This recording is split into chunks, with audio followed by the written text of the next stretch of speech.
বিসমিল্লাহির রহমানির রহিম। পরম করুণাময় ও অসীম দয়ালু আল্লাহর নামে শুরু। মসজিদের ওই মিনারেতে আজান ফুঁকেছে, দিগন্তে সূর্যের আভা ঝলক দিয়েছে। মসজিদের ওই মিনারেতে আজান ফুঁকেছে, দিগন্তে সূর্যের আভা ঝলক দিয়েছে। আসসালামু আলাইকুম ওয়া রাহমাতুল্লাহি ওয়া বারাকাতুহু। বিসমিল্লাহির রহমানির রহিম। আলহামদুলিল্লাহি রাব্বিল আলামিন ওয়াসসালাতু ওয়াসসালামু আলা সাইয়্যিদিল মুরসালিন নবিয়িনা মুহাম্মদ ওয়া আলা আলিহি ওয়া সাহবিহি আজমাইন। আম্মা বাদ।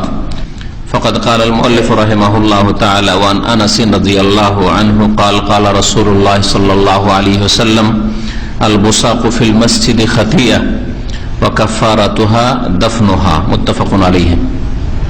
আল্লাহ পাকের সমস্ত প্রশংসা যে আল্লাহ পাক রব্বুল আলামিন মসজিদ নির্মাণের, মসজিদের খেদমতের নির্দেশ দান করেছেন মুমিনদেরকে, আর তার বড় ফজিলত রেখেছেন। সালাত এবং সালাম নাযিল করে নবী মুহাম্মদ রাসূলুল্লাহ সাল্লাল্লাহু আলাইহি সাল্লামের উপর, যিনি মদিনায় আসার পরে সর্বপ্রথম কাজ শুরু করেছেন মসজিদ নির্মাণ করা দিয়ে। আমাদের দর্শের বিষয়বস্তু হাদিসে হচ্ছে মসজিদ সম্পর্কীয় হাদিস বা মসজিদ সম্পর্কীয় মাসাইল, বিধিবিধান। তার মধ্যে আমাদের সামনে হাদিস রয়েছে 207 নম্বর হাদিস আমাদের আরবি কিতাবে, জানি না বাংলায় আপনাদের 205 নম্বর হাদিস। আনাস রাদিয়াল্লাহু তাআলা আনহু থেকে বর্ণিত, তিনি বলছেন যে কালা রাসূলুল্লাহ সাল্লাল্লাহু আলাইহি ওয়াসাল্লাম, রাসূলুল্লাহ সাল্লাল্লাহু আলাইহি ওয়াসাল্লাম বলেছেন, আল বুসাকু ফিল মসজিদে খাতিয়া, মসজিদে থুথু ফেলা হচ্ছে গুনহার কাজ, বেয়াদবি, মসজিদের অবমাননা। সুতরাং কেউ যদি মসজিদে থুথু ফেলে তাহলে সে গুনহার কাজ করলো। খাতিয়া, খাতিয়ার বহু বচন হচ্ছে খাতায়া। আল্লাহ বাইদ বাইনি ওয়া বাইনা খাতা ইয়া, বহু বচন সেখানে উল্লেখ করা হয়েছে। তো মসজিদে থুথু ফেলা হচ্ছে গুনহার কাজ। ইচ্ছা করে মুসলিম সাধারণত থুথু ফেলবে না, কিন্তু অজ্ঞতার কারণে হইতে পারে, অর্ঘতা মাসলা জানে না। থুথু অনেকের আছে যে মুখে খুব বেশি বেশি আসে, এরকম সমস্যা অনেকের থাকতে পারে। কোথায় যাবো, এখানে ফেলে দিয়ে এদিক ওদিক পা গেল, কেউ দেখে না ফেলেই দিল, হতে পারে। বিশেষ করে কাঁচা মসজিদ, আজকাল পাকা মসজিদ, কার্পেট, এগুলো তো হয়তো এরকম ভাবা যায় না। কিন্তু নবী করিম সাল্লাল্লাহু আলাইহি ওয়াসাল্লাম যখন নবী সাল্লাল্লাহু হাদিস বলেছেন, তখন মসজিদের অবস্থা কেমন ছিল? মসজিদে শুধু মাটি, চাটাইটা পর্যন্ত ছিল না। মাটিতে কুচি পাথরের উপর সাহাবায়ে কেরামরা সেজদা দিতেন। এই জন্য সেজদার সময় যদি কষ্ট লাগে তাহলে একবার তুমি সেটাকে বরাবর করতে পারো, পাথর টাথর সরাইতে পারো। বারবার করে মুছবে আর সেজদা করবে, এরকম করিও না, হাদিস আছে না? তার মানে কি বোঝায়? যে মসজিদে চাটাইটা পর্যন্ত ছিল না নবী করিম সাল্লাল্লাহু আলাইহি ওয়াসাল্লাম আমলে। মসজিদ নববীতে, যেখানে আজকে কত সুন্দর দামি দামি কার্পেট, সেখানে চাটাই পর্যন্ত ছিল না। কোথায় পৌঁছে গেছেন! কত সুন্দর মসজিদ আর কত আরামদায়ক স্থান, মানসিক দিক থেকে, শারীরিক দিক থেকে, সব দিক থেকে মসজিদে গেলে আরাম পাওয়া যায়। তারপরে মুসলিমরা অধিকাংশই বেনামাজি। বরং এর আগে অনেকবারই বলেছি, বাংলাদেশের একটি পরিসংখ্যানে শতকরা 98 জন বেনামাজি। তাহলে বাংলাদেশের পরিসংখ্যান মানে সেটা ভারত পাকিস্তানেও প্রযোজ্য, একই রকম। শতকরা 98 জন, এটা তাহরিক পত্রিকা আজকে 10-12 বছর আগে ছিল, ইসলামী ফাউন্ডেশনের পরিসংখ্যান। শতকরা 98 জন বেনামাজি। বেনামাজি মিনস আধা নামাজি। আধা নামাজি তো প্রত্যেক মুসলিম, কেউ জুমা পড়ে, কেউ দিনে 1 ওয়াক্ত 2 ওয়াক্ত পড়ে নিল, কেউ 4 ওয়াক্ত পড়ে, 5 ওয়াক্ত পড়ে না, তার মানে বেনামাজি। আল্লাহ 5 ফরজ করেছেন। 5 ওয়াক্ত কায়েম করে নামাজ পড়া লোকের সংখ্যা 100-তে মাত্র 2 জন। আর একটি পরিসংখ্যান এসছে সৌদি আরবের ওয়াজারাতু শরুল ইসলামী ওয়াল আওকাফ ওয়াদ দাওয়া আল ইরশাদ, যে ওয়াজারা মন্ত্রণালয়ের আন্ডারে আমরা কাজ করছি। মসজিদগুলি রয়েছে, আওকাফ রয়েছে, মিনিস্ট্রি অফ কি বলছে ইসলামিক অ্যাফেয়ার্স, আওকাফ, এর একটা পরিসংখ্যান সৌদি আরবের সেটা হচ্ছে যে শতকরা কতজন হতে পারে? 94 থেকে 95 জন বেনামাজি, তা বলছে। এটা পুরুষদের মধ্যে, মহিলাদের অবস্থা ভিতরে আছে, কারণ ওদের পরিসংখ্যানে ওদেরকে নিয়ে আসা হয়নি। এই হচ্ছে দুর্দশা মুসলিম উম্মতের। ইমানের, ইসলামের মূল বিষয়ের আসল সাবজেক্টের অবস্থা হচ্ছে এরকম। 94 থেকে 95 জন বেনামাজি, তার মানে শতকরা 5 জন অথবা 6 জন নামাজি, ব্যাস। আর চল মসজিদগুলিতে ফজরে গেলে বুঝতে পারবেন।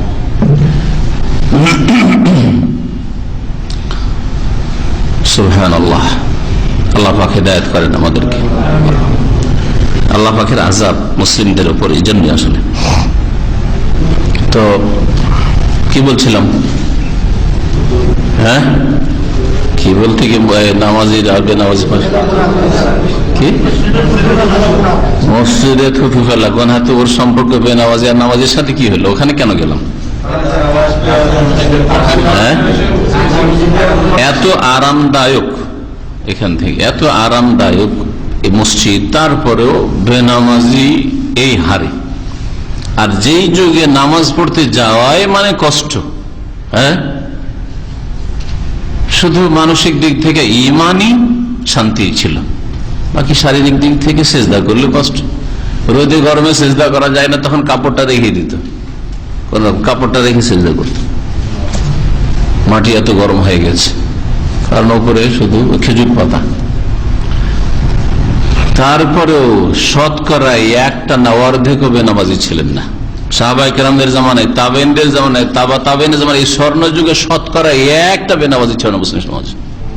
তার মানে বেনামাজি আবার মুসলিম হয়, এটা কল্পনার বাইরে ছিল এই উম্মতের মুসলিম। আর তাহলে যেই উম্মতের প্রথম সারির মানুষরা কল্পনা করতে পারেনি যে মুসলিম বেনামাজি হতে পারে, আর সে উম্মতের আজকে দুর্দশা হচ্ছে যে শতকরা 98 জন বেনামাজি।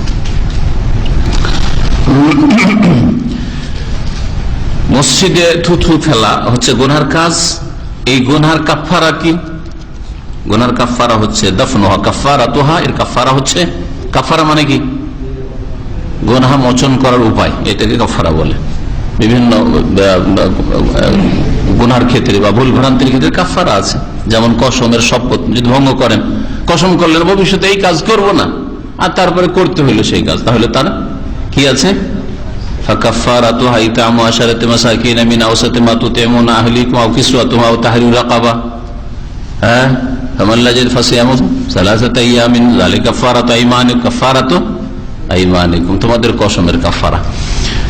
তাহলে কাফারা মানে কোন একটা ভুল হয়েছে, অন্যায় হয়েছে, সেটার ঘাটতি পূরণ বা গুনার মোচনের জন্য যা করা হয়, গুনার কাফারা হয়ে যাবে। কানা কাফারাতাল লিমা মাজা, মানে গুনাহগুলি মোচন হয়ে যাবে, দূর হয়ে যাবে। তো এর কাফারা, এই যে গুনাহ করলে গুনার কাফারা হচ্ছে সেটাকে দাফন করে দেওয়া, মানে সেটাকে নিশ্চিহ্ন করে দেওয়া, সে মাটি দিয়ে হোক, ঘষা দিয়ে হোক, যেভাবে হোক না কেন, এটাকে নিশ্চিহ্ন করে দেওয়া, যাতে করে থুথু না পড়ে থাকে। এরকম বোসাক আরবিতে 3 রকম ভাবে বলা যায়। বোসাক সদ দিয়ে বলা যায়, যেমন হাদিসে এসছে। বোসাক সিন দিয়ে বলা যায় বোসাক, আর জা দিয়ে বোজাক, জা দিয়ে বোজাক। এই 3টারই অর্থ হচ্ছে থুথু। যে থুথুটা নিক্ষেপ করা হলো, মুখের বাইরে চলে আসলো, ওটাকে বলা হয় বোজাক, বোসাক আর বোসাক। আর মুখের ভিতরে, যেমন আমাদের মধ্যে কথা বললে মুখের ভিতরে কিন্তু রস আছে, থুথু আছে না, যতক্ষণ মুখের ভিতরেই থাকলো ততক্ষণ ওর নাম হচ্ছে রিক। ওর নাম হচ্ছে রিক। রিক থেকে হচ্ছে ওই যে রুকিয়া করা, রুকিয়া মানে এই যে ঝাড়ফুঁক, দম করা। দম করতে গিয়ে, হ্যাঁ, দম করতে গিয়ে নবী করিম সাল্লাল্লাহু আলাইহি ওয়াসাল্লাম সামান্য হালকা থুথু আসতো, ইয়াতফুলু তাফাল বলা হয়, সেটাকে হালকা থুথু আসা বেরিয়ে, কথা বলতে গিয়ে অনেকের মুখ থেকে বেরিয়ে আসে। তো রিক বলা যতক্ষণ ভিতরে, মুখের ভিতরে থাকে, আর যখন মুখের ভিতর থেকে বেরিয়ে চলে আসে তখন ওর নাম পাল্টে যায়। সুবহানাল্লাহ। আরবি ভাষা কত রিচ ভাষা। হ্যাঁ, আরবি ভাষাতে অনেকগুলি শব্দ আছে, যে শব্দের প্রতি শব্দ আপনি বাংলা ইংরেজিতে খুঁজে পাবেন না, খুঁজে পাবেন আপনি। এত সমৃদ্ধ ভাষা।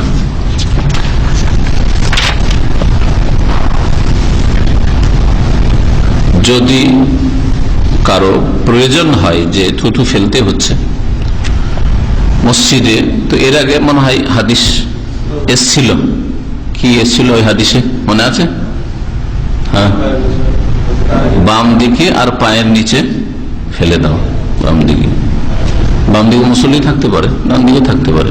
বাম দিকেও আল্লাহর ফেরেশতারা আছে, ডান দিকে বাম দিকে ফেরেশতারা আছে, কিন্তু ডান দিকের তুলনায় বা বাম দিকের তুলনায় ডান দিক যেহেতু উত্তম, আর সামনে ফাইনাল্লাহ কিবালা ওয়াজহি, মুসল্লির সামনে আল্লাহ পাক রব্বুল আলামিন, আল্লাহ পাক রব্বুল আলামিন কে সামনে মনে করে আপনি সিজদা করছেন।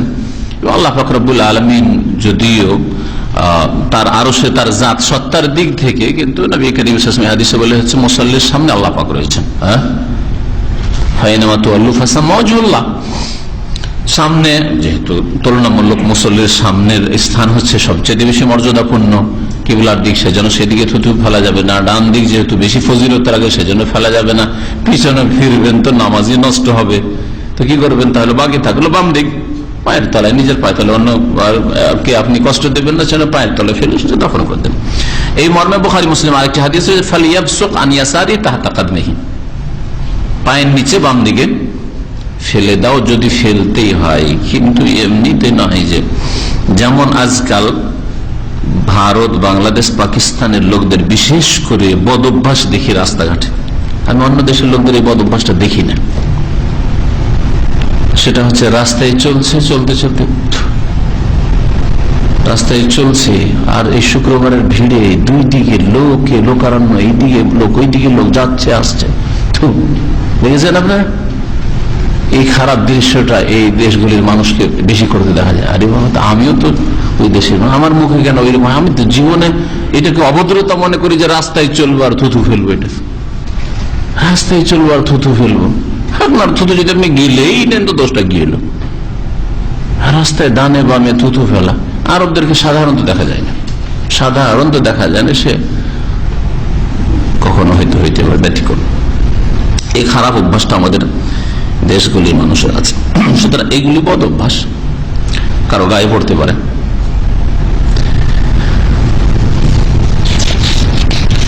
অনেক সময় লোক দূরে আছে, কিন্তু ওই দিক থেকে হেঁটে আসছে, আপনি খেয়াল করেন, আর বাতাস জোরে আছে, উড়ে দূরে চলে যাবে আপনার থুতু। এইখানে ফেলেছেন, চলে যাচ্ছে দূরে, দেয়াল গিয়ে আপনার থুতু ছিটা পড়ছে। এই থাকে এরকম। সুতরাং এরকম খারাপ অভ্যাসগুলি, যেগুলি শারাফতের খেলাফ, ভদ্রতার খেলাফ, এগুলো যেন না হয়। নবী করিম সাল্লাল্লাহু আলাইহি সাল্লাম একবার মসজিদের দেয়ালের সামনে দিকে দেখলেন যে কাশ বা পোটানো খামা, কাশকে বলা হয়, দেখলেন। ফাশাক্কা আলাইহি, নবী করিম সাল্লাল্লাহু আলাইহি সাল্লামের জন্য এটা খুব কষ্টকর মনে হলো, খুব কষ্ট লাগলো। একজন মুমিন যদি অপ্রীতিকর অবস্থা দেখে, আল্লাহ এবং রাসূলের নাফরমানি, তাহলে তাকে কষ্ট লাগায়, এটা হচ্ছে তার ইমানের প্রমাণ, ইমানি দাবি। আর আপনি শরীয়ত বিরোধী কাজ দেখছেন, আপনাকে কোনো কষ্ট লাগে না। লাকুম দীনুকুম ওয়ালিয়া দিন। সিগারেট খাচ্ছে, ধোঁয়া ছাড়ছে, কোনো কষ্ট লাগে না আপনাকে। জর্দা খাচ্ছে, মা বলছে জর্দা নিয়ে আসবি আজকে, জর্দা নিয়ে বাড়িতে, পান নিয়ে আসবি, জর্দা নিয়ে আসবি, এনে দিচ্ছেন, মাশাআল্লাহ। আপনি খাবেন না, মুসল্লি, ভালো মানুষ, কিন্তু আপনার মাকে খাওয়াচ্ছেন, বাপকে খাওয়াচ্ছেন, একটু আপনার কষ্ট লাগে না? এটা ইমানের পরিপন্থী বিষয়। এই ধরনের উদাহরণ আপনার জীবনে প্রত্যেকটি ক্ষেত্রে। আপনার মা বোন বেহায়া বেপরদায় চলাফেরা করছে, আপনার বোন কলেজ ইউনিভার্সিটিতে সহশিক্ষায় একসাথে পড়াশোনা করছে, আপনার কোনো খারাপ লাগে না, কোনো ফ্যাক্টর নয় জানা। এটা আপনার ইমানি দাবির বিপরীত কাজ, আপনার ইমান নয়, এটা ইমানের পরিচয় নয়। নবী করিম সাল্লাল্লাহু আলাইহি সাল্লামকে খারাপ লাগলো, ফাশাক্কা আলাইহি, তাকে বড় কষ্ট হলো। ফাকামা, নিজেই দাঁড়ালেন, ফাহাক্কাহু বিয়াদি, নিজ হাতে সেটাকে মুছে ফেললেন। সুবহানাল্লাহ। নবী করিম সাল্লাল্লাহু আলাইহি সাল্লাম মসজিদের খেদমত করেছেন। সুতরাং মসজিদের খেদমত করা মর্যাদার কাজ, ছোট কাজ নয়। যদি নেকির আশা করে আর ইখলাসের সাথে খেদমত করে, আর যদি কেউ মনে করে যে আমার পেশা, আমার চাকরি, কোম্পানি মসজিদে আমাকে ডিউটি দিয়েছে তাই করছি, আর ধোঁকাবাজির শেষ নেই, মসজিদে গিয়ে অধিকাংশ মসজিদে সেজদা করা যায় না, সুবহানাল্লাহ, সেজদা করলে নাকি অ্যালার্জি শুরু হয়ে যায়। কেন? সুবহানাল্লাহ, কার্পেট সপ্তাহে একবার ক্লিন করে না, ধোঁকাবাজ, বাইরে শুধু ডিউটি করে বেড়ায়। তাহলে কিয়ামতের দিন জবাবদিহি করতে হবে আল্লাহ পাকের কাছে।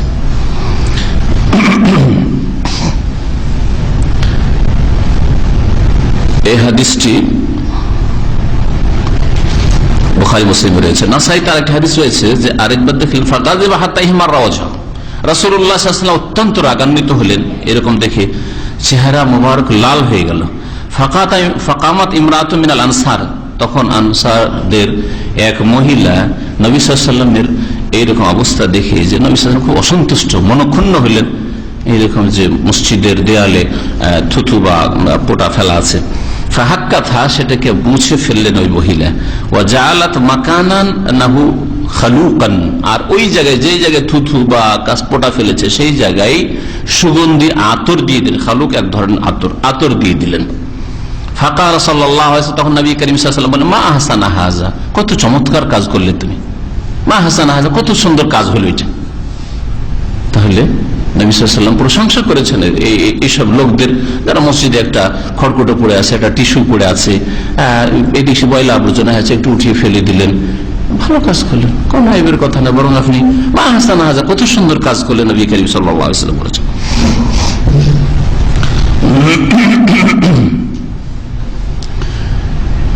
এই হাদিস আর এইরকম কোরআনে কারীমের আয়াত রয়েছে, যে আয়াতগুলির আগে আমি এক সপ্তাহ আগে পড়েছিলাম, অতাহির বাইতি আলি তাইফিনা ওয়াল আকিফিনা ওয়া রুকাইস সুজুদ, আল্লাহ পাক বলছেন আমার ঘরকে তাওয়াফকারীদের জন্য আর ইতিকাফকারীদের জন্য, রুকুকারী সেজদাকারী নামাজীদের জন্য পবিত্র রাখো।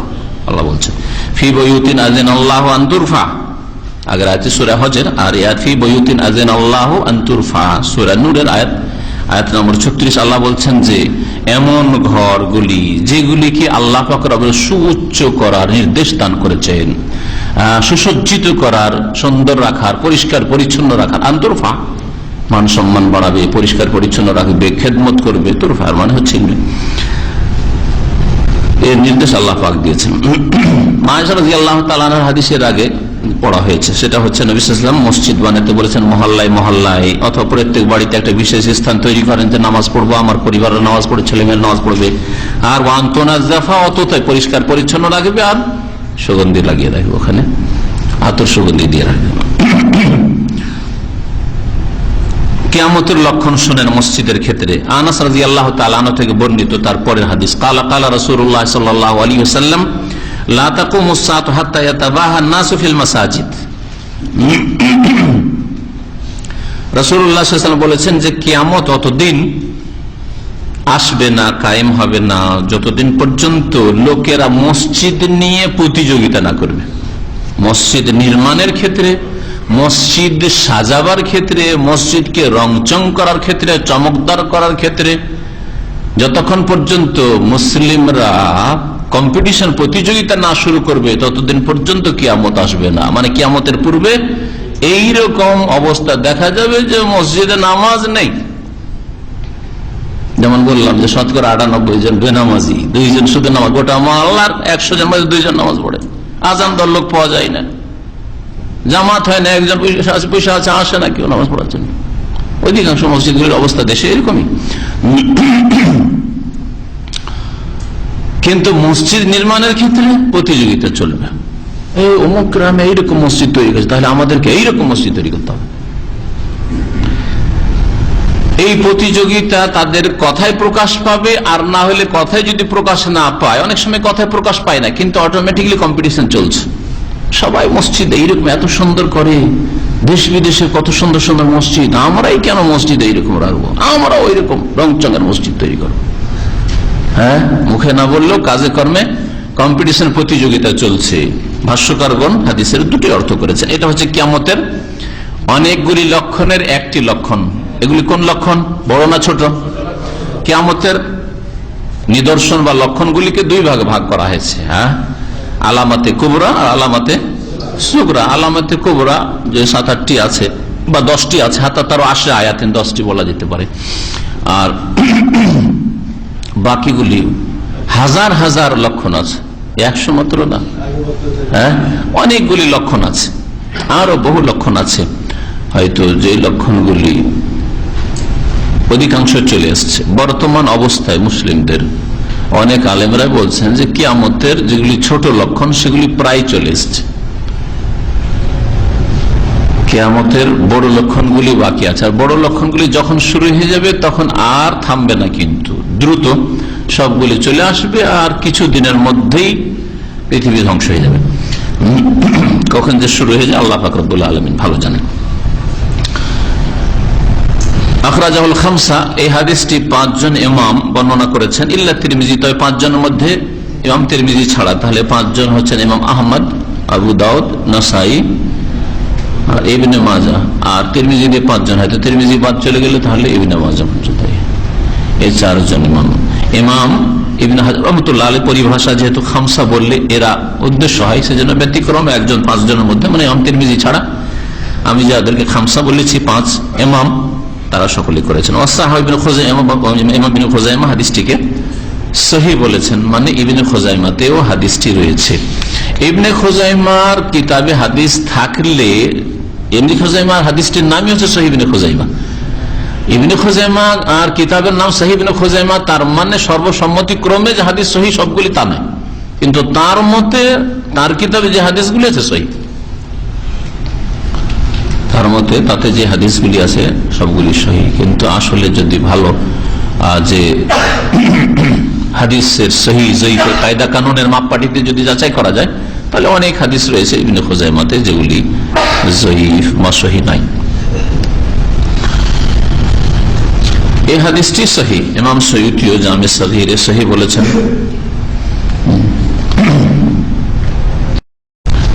মসজিদ তৈরি করাই প্রতিযোগিতা করবে। প্রতিযোগিতা কেমন হবে বুঝতে পারছেন আজকাল, হ্যাঁ, পাকা করাই, নামাজ হোক আর না হোক প্রত্যেক গ্রামে মসজিদ পাকা। শুধু পাকা করা নয়, পাকা করার পরে তারপরে চুনকাম করা, হ্যাঁ, তারপরে তার সাজসজ্জায় নকশা, বিশেষ করে আমাদের দেশের মসজিদগুলো নকশার শেষ নেই, নকশার শেষ নেই, হ্যাঁ, চারিদিকে নকশা নকশা। নামাজ কি বলবো, শুধু নকশায় দেখে। তাহলে এটা কি কোনো ভালো কাজ? হ্যাঁ, মসজিদকে বেশি সৌন্দর্যময় করা, মসজিদে ব্যাপক হারে টাকা ঢেলে দেওয়া, এই অপচয়ের অন্তর্ভুক্ত। আর অপচয় করা ভালো কাজ নাই, অপচয় করা ভালো কাজ নাই।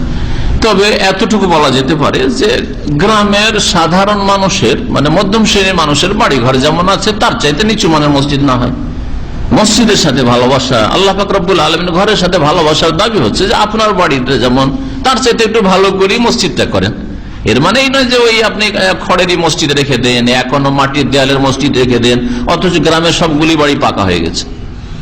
পাকা মসজিদ হওয়াটা আপত্তিকর না, কিন্তু মসজিদকে সাজসজ্জিত করা, মসজিদ সাজানো আর চুনকামি, এত পয়সা খরচ করা আর ওর নকশা এত খরচ করা, যে পয়সাগুলি গরিব মিসকিনদের সমস্যার সমাধানে দিলে অনেক ফায়দা হইত, এসব না করে এই পয়সাগুলি যদি দ্বীন ইসলামের প্রচারে, সহি আকীদার প্রচারে খরচ করা হইতো তো অনেক ফায়দা হইত। এর দ্বারা বোঝা যায় যে মানুষ, এই হাদিস দ্বারা বোঝা যায় যে মানুষ সৎ উদ্দেশ্যে কোনো কাজ করলেই যে তাতে সওয়াব হবে, নেকি হবে জরুরি নাই, বা জায়েজ হবে জরুরি নাই, তাই না? মসজিদের যে খেদমত করায় যে আজকাল বাড়াবাড়ি, আর মসজিদকে সাজানোতে যে প্রতিযোগিতা, এটা কিন্তু কোনো খারাপ নিয়তে করে না। মসজিদে খরচ করবো না তো করবো কোথায়, মসজিদকে এইরকম করবো, এইরকম করবো, নিয়তটা তো ভালো কিন্তু কাজটা ভালো নাই। তাহলে এর দ্বারা একটা কায়দা, শরীয়তের নীতিমালা জানা যায় যে নিয়তটা ভালো থাকলেই যে কাজটা ভালো হবে আর ওর উপর নেকি পাবেন আর ওটা জায়েজ হয়ে যাবে, না, মোটেই নয়। সেটা শরীয়ত সম্মত হইতে হবে। নিয়ত ভালো হওয়ার সাথে সাথে কি হইতে হবে, কোরআন হাদিস মোতাবেক কাজটা হইতে হবে, তাহলে তার উপর নেকি পাওয়া যাবে, সওয়াবের কাজ হবে। এই মর্মেই তো আল্লাহ পাক রব্বুল আলামিন বলেছেন সূরাতুল কাহফে, কুল হাল নুনাব্বিউকুম বিল আখসারিনা আমালা। আর এটা বিদআতের ক্ষেত্রে প্রযোজ্য। যতগুলি বিদআত করা সবগুলি কিন্তু সৎ নিয়ত নিয়ে, ইস্তেহসান, ভালো মনে করে, কখনো মন্দ নিয়ত নিয়ে কোনো বিদআত শুরু করা হয়নি। ঈদে মিলাদুন নবী ভালো নিয়তে শুরু করা হয়েছে, শবে বরাত হালুয়া রুটি ভালো নিয়তে শুরু করা হয়েছে, নাওয়াই তো পড়া, আরে ওইটা পড়িয়ে নিলাম, তাহলে অন্তরে বসে গেল যে হ্যাঁ এইটা নামাজ পড়ছি, ভালো নিয়ে তো শুরু করা হয়েছে। বুঝতে পারছেন না? যতগুলি বিদাত দেখবেন আপনি, যত কথার বিদাত হোক, কাজের বিদাত হোক, কবর পাকা করা, কবরে চাদর চড়ানো, কবরে ফুল দেওয়া, নানা শ্রদ্ধা করা প্রয়োজন। তিনি যখন বেঁচেছেন কত শ্রদ্ধা ইহতেরাম করতেন, ইন্তেকাল করেছেন, এটা চাদর চড়াবো না? আরে এরা আল্লাহর নেক বান্দা ছিল, উলিয়া উলিয়া ছিল, এদের ইহতেরাম সম্মান করা আমাদের দায়িত্ব, এটা ধর্মীয় দায়িত্ব। এই সব রাস্তা দিয়ে শয়তান ঢুকেছে শিরক বিদআতে লিপ্ত করার জন্য, গোমরাহ করার জন্য। এটা যথেষ্ট নাই কোনো কাজের ভালো হওয়ার জন্য, বরং তার সাথে সাথে কোরআন এবং হাদিস সম্মত নবী করিম সাল্লাল্লাহু আলাইহি ওয়াসাল্লামের নির্দেশ মোতাবেক কাজটা হইতে হবে। আপনি একটা কাজকে ভালো মনে করলেই যে ভালো হয়ে যাবে তা জরুরি না। কোরআন হাদিসের মাপকাঠিতে সেটা ভালো কিনা, আপনার নিয়ত শুধু সৎ হলেই আপনি সওয়াব পাবেন না। মহান আল্লাহ ইরশাদ করছেন, কুল হাল নুনাব্বিউকুম বিল আখসারিন আমালা, হে নবী তুমি জানিয়ে দাও মানুষকে যে তোমাদেরকে বলে দেব কি ওই সব লোকদের সম্পর্কে যারা আমলের ক্ষেত্রে বড়ই ক্ষতিগ্রস্ত, কর্মজীবনে কাজ করেও বড় ক্ষতিগ্রস্ত। কাজ করেছে, মসজিদের খেদমত করেছে, বহু টাকা খরচ করেছে, মিলিয়ন আর বিলিয়ন, কিন্তু তারা ক্ষতিগ্রস্ত। মেহনত পরিশ্রম করেছে ইবাদত বন্দেগীতে, কিন্তু বিদাতি ইবাদত করেছে, তারা বড়ই ক্ষতিগ্রস্ত। আল্লাযীনা দাল্লা সাইয়ুহুম ফিল হায়াতিদ দুনিয়া, পার্থিব জগতে যাদের মেহনত ভ্রান্ত পথে হয়েছে, তাদের মেহনত দাল্লা সঠিক রাস্তার উপর হয়নি, সিরাতে মুস্তাকিমের উপর হয়নি, মানে দাল্লা আনিস সিরাতিল মুস্তাকিম, কোরআন সুন্নাহর উপর প্রতিষ্ঠিত ছিল না, তাদের কাজগুলি এদিক সেদিক হয়ে গেছে। কোরআন হাদিসের নাই যদিও, নবী করেননি যদিও, খোলাফায়ে রাশিদিন যদিও করেননি, কিন্তু কাজটা কি মন্দ? কাজটা কি মন্দ? যদিও পরে শুরু হয়েছে, কিন্তু বিদআতে হাসানা, নতুন হইল হাসানা তো ভালো তো, তাই না? এইভাবে বিদআতে হাসানা ছড়িয়েছে। পার্থিব জগতে যাদের মেহনত পরিশ্রম হয়েছে ভ্রান্ত পথে, ওয়াহুম ইয়াহসাবুন, কিন্তু তাদের ধারণা ছিল আন্নাহুম ইউহসিনুনা সুন্নাহ, যে তারা ভালোই কাজ করছে, ইউহসিনুনা ভালোই কাজ করছে, মসজিদকে সাজাচ্ছে, ভালো কাজ করছে। এই জন্য ভাষ্যকার বলছেন দাল্লা জাহিরুল হাদিস, এই হাদিসের বাহ্যিক অর্থ প্রমাণ করে যে আলা তাহরিমি যাখরাফাতি ওয়াত তাজওয়ীদ ফিল মাসাজিদ, মসজিদকে সাজসজ্জিত করা, মসজিদকে একেবারে কি বলা মার্বেল দিয়ে আর আরো কত রকমের যে দামি দামি পাথর, কত কি দিয়ে সাজানো আর খরচ, এইসব করা এগুলি হারাম। লিআন্নাহু মিন আমালিল ইয়াহুদ ওয়ান নাসারা, কারণ এইভাবে ইবাদত খানাকে, ইবাদতের স্থানকে সাজানো ইহুদি খ্রিস্টানদের কাজ, ওয়াতাশাব্বু বিহিম মুহাররাম, আর ইহুদি খ্রিস্টানদের অনুকরণ করা হচ্ছে, সাদৃশ্যতা হচ্ছে হারাম।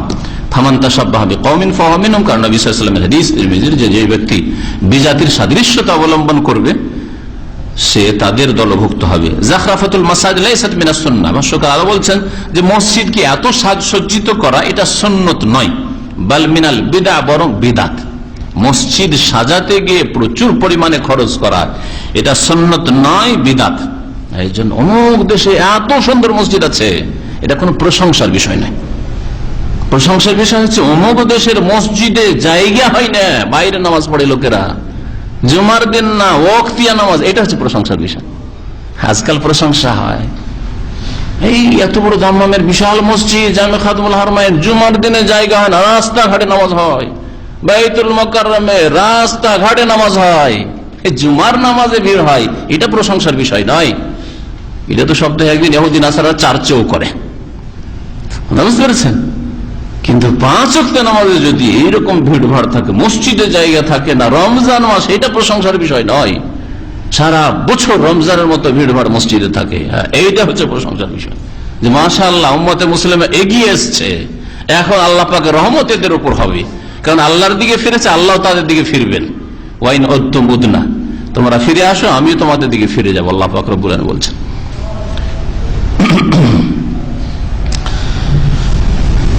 তাহলে মসজিদকে এত সাজানো আর এতে অপচয় করে, এগুলি হচ্ছে বিদাত। বিদাত মানে নবী সাল্লাল্লাহু আলাইহি ওয়াসাল্লাম করেননি, খোলাফায়ে রাশিদিনরা করেননি। উমর রাদিয়াল্লাহু তাআলা, উসমান রাদিয়াল্লাহু তাআলা মসজিদে নববী বাড়িয়েছেন, কিন্তু সাজাননি, তারা সাজসজ্জিত করেননি। যেমন ভাবে নবী সাল্লাল্লাহু আলাইহি ওয়াসাল্লাম জামানায় নির্মাণ হয়েছিল ওই রকমই, কিন্তু হ্যাঁ মুসল্লির জায়গা হচ্ছে না, সেজন্য বড় করেছে। আলা মা ফিহি মিনাল ইসরাফ, কারণ এতে অপচয় রয়েছে, অপব্যয় রয়েছে। ফি নাফকা ওয়া হুয়া মুহাররাম, আর অপচয় করা হারাম কাজ। আর তার সাথে সাথে নাজায়েজ হওয়ার আরেকটি কারণ হচ্ছে মা ফি যালিকা মিন ইশগালিল কুলুব, যখন সাজসজ্জিত মসজিদে মুসল্লি নামাজ কি পড়বে, তা শুধু তাকাইতেই থাকবে। আরে বাপরে বাপ, যেদিকে তাকাই দেখতে পাই নিজেকে, নিচের দিকেও দেখতে পাই, ওপর দিকেও নিজেকে দেখা যায়, দেয়ালের দিকেও দেখা যায়, সব দিকে মনে হয় গ্লাস আর গ্লাস হয়ে আছে, নামাজ আর কি পড়বে। এটা আসলে মুসল্লির খুশুই থাকে না। তাহলে ওয়াইযহাবিল খুশু, আর এতে খুশু শেষ হয়ে যায়। আল্লাযী হুয়া রুহুল ইবাদা, যেটা হচ্ছে ইবাদতের আসলে রূহ, ইবাদতের রূহ হচ্ছে আসলে খুশু। আপনার নামাজে যদি বিনয়ী না হন, আপনি একাগ্রতা না থাকে, তাহলে যেন আত্মাবিহীন আপনার বডিটা পড়ে আছে, মৃতদেহ, মৃতদেহের কোনো মূল্য নেই। কত ভালোবাসা আপনার স্ত্রী, এক রাত আপনাকে নিয়ে থাকবে না, এক রাত আপনাকে নির্জনে নিয়ে থাকবে না, কিন্তু যতক্ষণ বেঁচে আছে রুহটা আছে, মাশাআল্লাহ, যত নির্জনে পাই তত ভালো, তাই না? আমোদ ফুর্তি করবো। নিজ দেহ নিয়ে থাকুক তো একটা রাত, কেউ নিজের স্ত্রী দেহ নিয়ে অথবা স্বামীর দেহ নিয়ে থাকুক তো দেখি, তাই না? কেন থাকবেন না? শুধু রুহটা নেই সেই জন্য। ওই রকমই ইবাদত বন্দেগীতে খুশু যদি না থাকে, তাহলে সে ইবাদতের কোনো মূল্য নেই, কোনো মূল্য নেই, ঘৃণিত।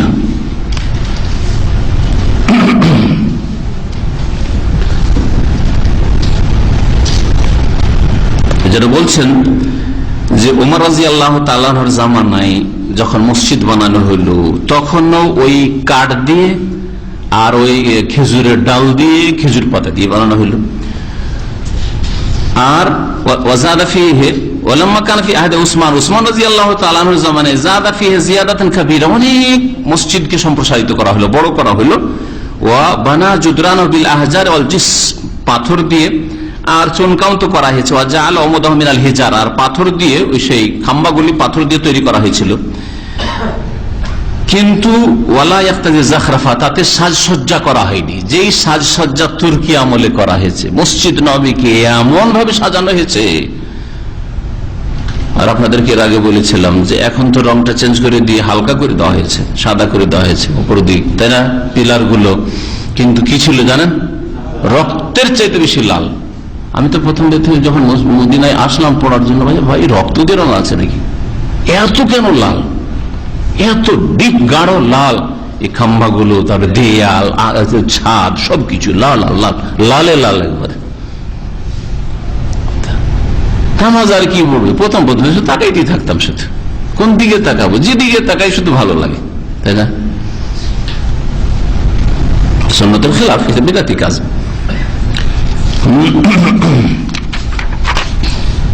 وعن انس رضي الله عنه قال قال رسول الله صلى الله عليه وسلم اورزت علي اجور امتي। আনাস রাদিয়াল্লাহু তাআলা আনহু থেকে বর্ণিত এই হাদিসও তিনি বলছেন যে রাসূলুল্লাহ সাল্লাল্লাহু আলাইহি ওয়াসাল্লাম বলেছেন যে ওরেজাত আলাইয়া উজুর উম্মতি, আমার উম্মতের নেকিগুলি আমার সামনে পেশ করা হইল। কখন পেশ করা হয়েছিল? মেরাজে। নবী করিম সাল্লাল্লাহু, হ্যাঁ হাদিস থেকে গেছে, আচ্ছা হ্যাঁ ঠিকই 209 নম্বর হাদিস রয়েছে। ওয়ান ইবনে আব্বাস রাদিয়াল্লাহু আনহুমা, ইবনে আব্বাস রাদিয়াল্লাহু তাআলা আনহুমা থেকে বর্ণিত তিনি বলেছেন ক্বালা রাসূলুল্লাহ সাল্লাল্লাহু আলাইহি ওয়াসাল্লাম, রাসূলুল্লাহ সাল্লাল্লাহু আলাইহি ওয়াসাল্লাম বলেছেন মা উমিরতু বিতাশয়ীদিল মাসাজিদ, আমাকে মসজিদ চুনকাম করার নির্দেশ দেওয়া হয়নি, বা মসজিদকে সাজসজ্জিত করার নির্দেশ দেওয়া হয়নি। মানে আল্লাহর পক্ষ থেকে এই নির্দেশ হয়নি যে মসজিদকে সাজাও, মসজিদকে সুন্দর করো, মসজিদ যত দেখতে চমৎকার লাগে তত ভালো, এটা আল্লাহর নির্দেশ নয়। আখরাজ আবু দাউদ, হাদিসটি আবু দাউদে রয়েছে, ইমাম ইবনে হিব্বান সহিহ বলেছেন, আর হাদিসটি হচ্ছে সহিহ। ইমাম শাওকানি বলছেন, ইবনে হিব্বান সহিহ বলেছেন, ও রিজালুস সহিহ, এর বর্ণনাকারীরা সহিহ বুখারীর বর্ণনাকারীর সমতুল্য। যাই হোক, হাদিসের ব্যাখ্যায় প্রায় আলোচনা চলে এসছে, তারপরের হাদিসে আমরা আসি। আনাস রাদিয়াল্লাহু তাআলা আনহু থেকে বর্ণিত তিনি বলছেন যে ক্বালা রাসূলুল্লাহ সাল্লাল্লাহু আলাইহি ওয়াসাল্লাম, রাসূলুল্লাহ সাল্লাল্লাহু আলাইহি ওয়াসাল্লাম বলেন ওরিজাত আলাইয়া উজুর উম্মতি, আমার উম্মতের নেকিগুলি আমার সামনে পেশ করা হলো। এটা কখন করা হয়েছিল বললাম? মেরাজের রাতে নবী করিম সাল্লাল্লাহু আলাইহি ওয়াসাল্লামকে অনেক কিছু দেখানো হয়েছে, আল্লাহ পাকের বহু নিদর্শন দেখানো হয়েছে, বড় বড় নিদর্শন, আয়াতুল কুবরা, যেমন লিনুরিয়াহু মিন আয়াতিনাল কুবরা, আল্লাহ পাক রব্বুল আলামিন বড় বড় নিদর্শন, লিনুরিয়াহু মিন আয়াতিনা ইন্নাহু আস-সামিউল বাসীর, এটা হচ্ছে মেরাজের আয়াতের অংশ। আর আগে তো অন্য জায়গার আয়াত। আল্লাহ পাক কি বলেন? সুবহানাল্লাযী আসরা বিআবদিহি লাইলাম মিনাল মাসজিদিল হারাম ইলাল মাসজিদিল আকসা আল্লাযী বারাকনা হাওলাহু লিনুরিয়াহু মিন আয়াতিনা। তাকে কেন ইসরাই নৈশ ভ্রমণে নিয়ে গেছিলাম? যাতে করে তাকে আমার নিদর্শন সমূহ দেখায়। যেসব দেখিয়েছিলেন তার মধ্যে আমল দেখিয়েছিলেন উম্মতের। উম্মত মানে যারা ইসলাম গ্রহণ করেছে, যারা আসল উম্মত, মানে উম্মতে ইজাবা, যারা নবী সাল্লাল্লাহু আলাইহি ওয়াসাল্লামের দাওয়াতে সাড়া দিয়েছেন। উম্মতকে দুই ভাগে ভাগ করা হয়েছে। আর আরেক উম্মত হচ্ছে যাদের জন্য নবী সাল্লাল্লাহু আলাইহি ওয়াসাল্লাম রাসূল করে প্রেরিত হয়েছেন, মানে সমস্ত মানুষ। অমুসলিমরাও এই অর্থে নবী করিম সাল্লাল্লাহু আলাইহি ওয়াসাল্লামের উম্মত, কিন্তু তারা এই দাওয়াতে সাড়া দেয়নি, কবুল করেনি। উম্মতের দাওয়াত, তাদের জন্য নবীর দাওয়াত রয়েছে কিয়ামত পর্যন্ত। নবীর আহ্বান তাদের জন্য, হ্যাঁ, নবীর যে নিয়ে আসা বিধান তাদের জন্য রয়েছে। উম্মতের দাওয়াত, তাদের আমল পেশ করা হয়নি। তাদের আমলের তো ভিত নেই, ভিতহীন। যদি কোনো ভালো কাজও করে, ঈমান নেই, কুফরি, শিরক, সুতরাং কোনো আমল কবুল হয় না আল্লাহ পাকের কাছে।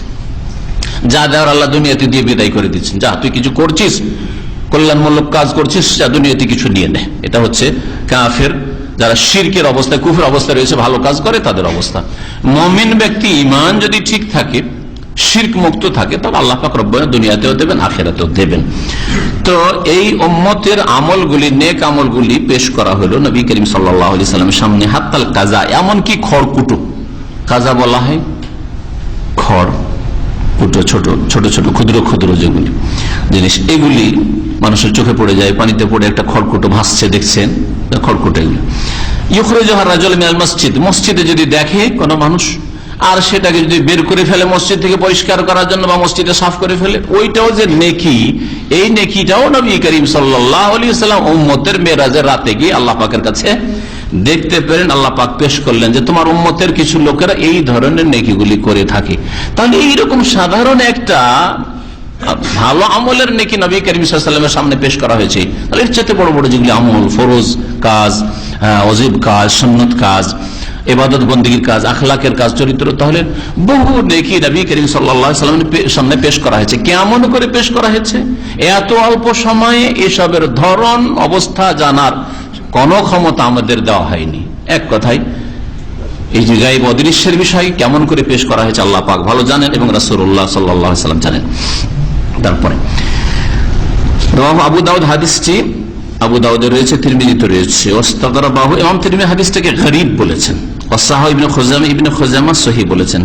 হাদিসটা গরীব, যদি শুধু গরীব বলে ইমাম তিরমিজি, তাহলে তার উদ্দেশ্য হয় যঈফ বলা। গরীবের খাস টার্ম আছে ইমাম তিরমিজির। শুধু যদি গরীব বলেন, তার মানে তিনি বলতে চাইছেন যে হাদিসটা হচ্ছে যঈফ। কিন্তু হাসানুন গরীবুন যদি বলেন, তখন তার অর্থ পাল্টিয়ে যায়। অনেকে এগুলো বুঝে না, ভাবে যে দুই গরীব একই গরীব। হ্যাঁ, আমাদের বাংলা গরীব কি, গরীব মানুষ মানে দরিদ্র মানুষ, তাই না?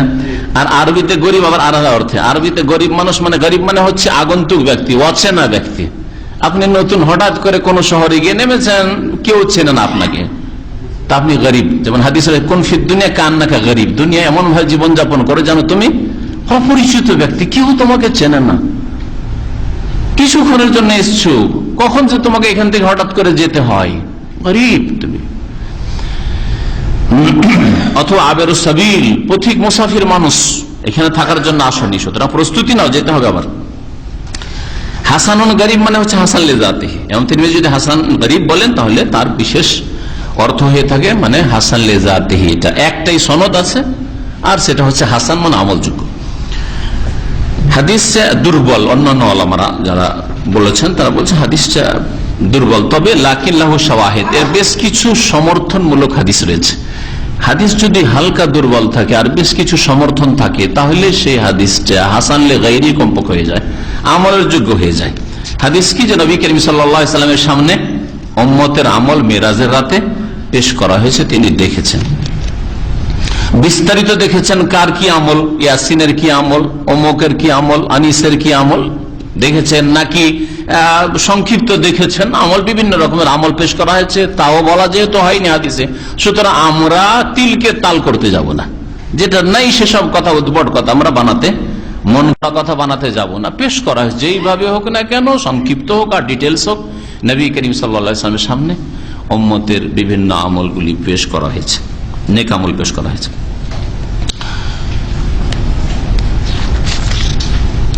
এই হাদিসের সম্পর্ক মসজিদের সাথে, তাই না?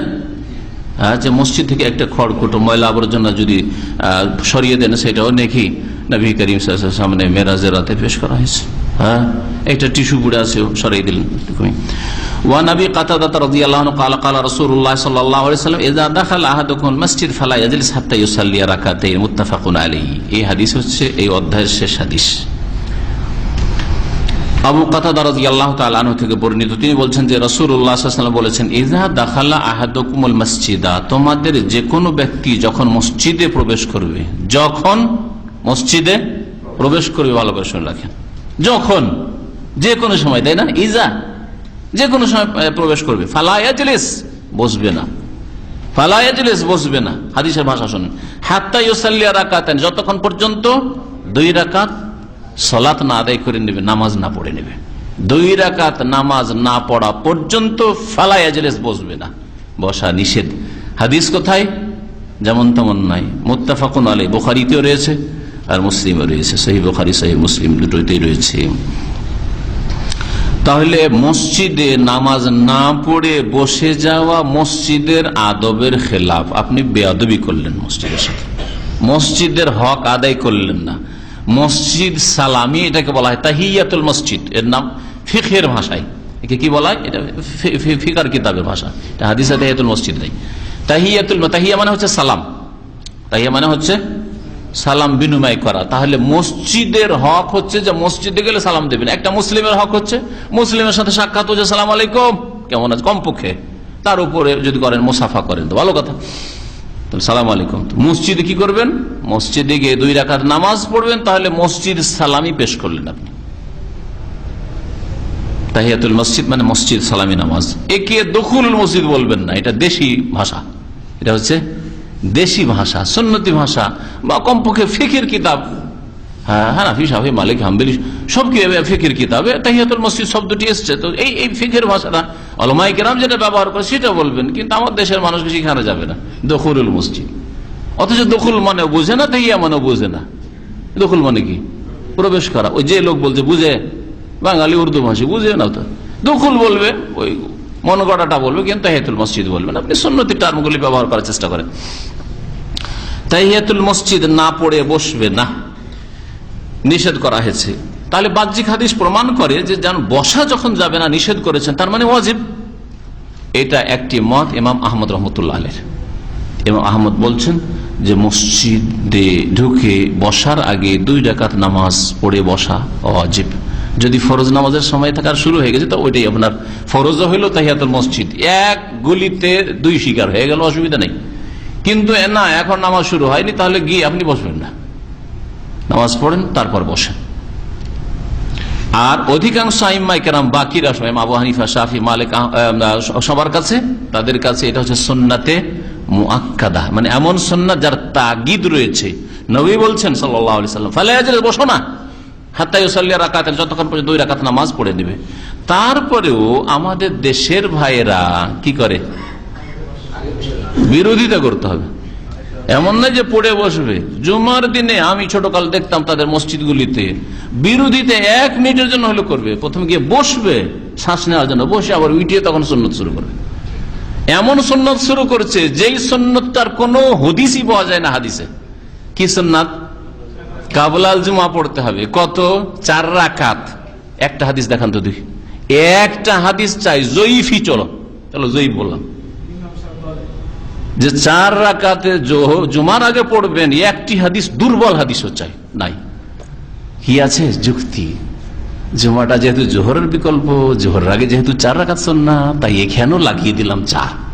এবাদতে এসব যুক্তি চলে না, এবাদতে কোরআন এবং হাদিস চলে, দলিল চলে। এবাদত যুক্তি বল, এবাদত লা তুকাস, এবাদতে কিয়াস অচল, এবাদতে কিয়াস অচল।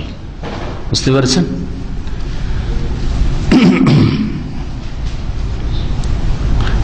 এবাদতে যদি কিয়াস আর যুক্তি চলে, তারে ভাই আবার সূর্যগ্রহণ, চন্দ্রগ্রহণ নামাজ আবার 2 রুকু কেন? সমস্ত নামাজে 1 রুকু, আবার এতে আবার 2 রুকু কেন? কোনখানে যুক্তি পেশ করবে? চলবে যুক্তি? হ্যাঁ, যুক্তি। তাহলে ভাই ফজরের নামাজে তখন ঘুম থেকে উঠলাম, শরীর ফুর্তি হয়ে আছে, ঘুম দিয়ে ওই সময় 4 রাকাত পড়বো, 2 রাকাত কেন ফরজ? হ্যাঁ, আমার মাগরিবে আবার 3 রাকাত কেন?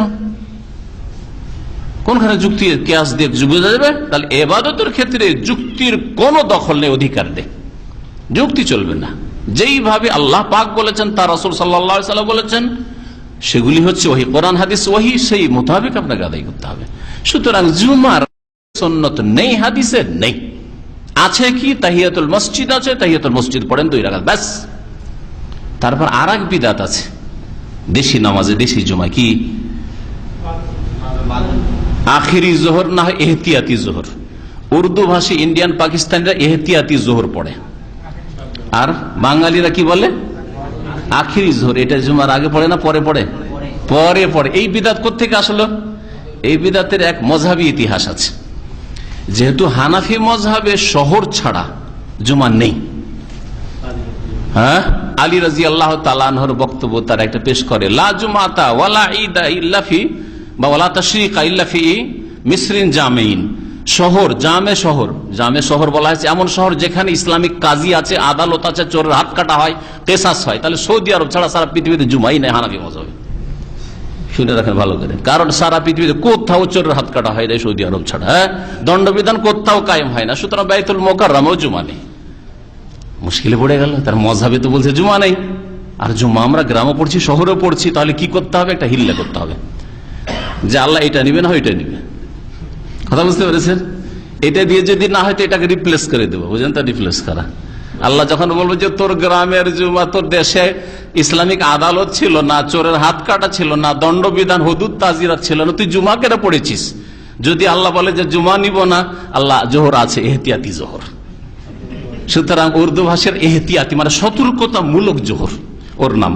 ওরা কিন্তু সূক্ষ্ম নাম দিয়েছে, বেদাতি সূক্ষ্ম নাম, বেদাতি সূক্ষ্ম নাম। আর বাঙালিরা আখেরি জোহর, জানি না কোথেকে আখেরি জোহরটা বের করেছে। আবার কি বাদাল জুমা না, বাদাল জুমা ওটা হচ্ছে সুন্নত একটা, ওটা আলাদা আবার। আর আখিরি জোহর আলাদা, যেন সেটা হচ্ছে এহতিয়াতি জোহর।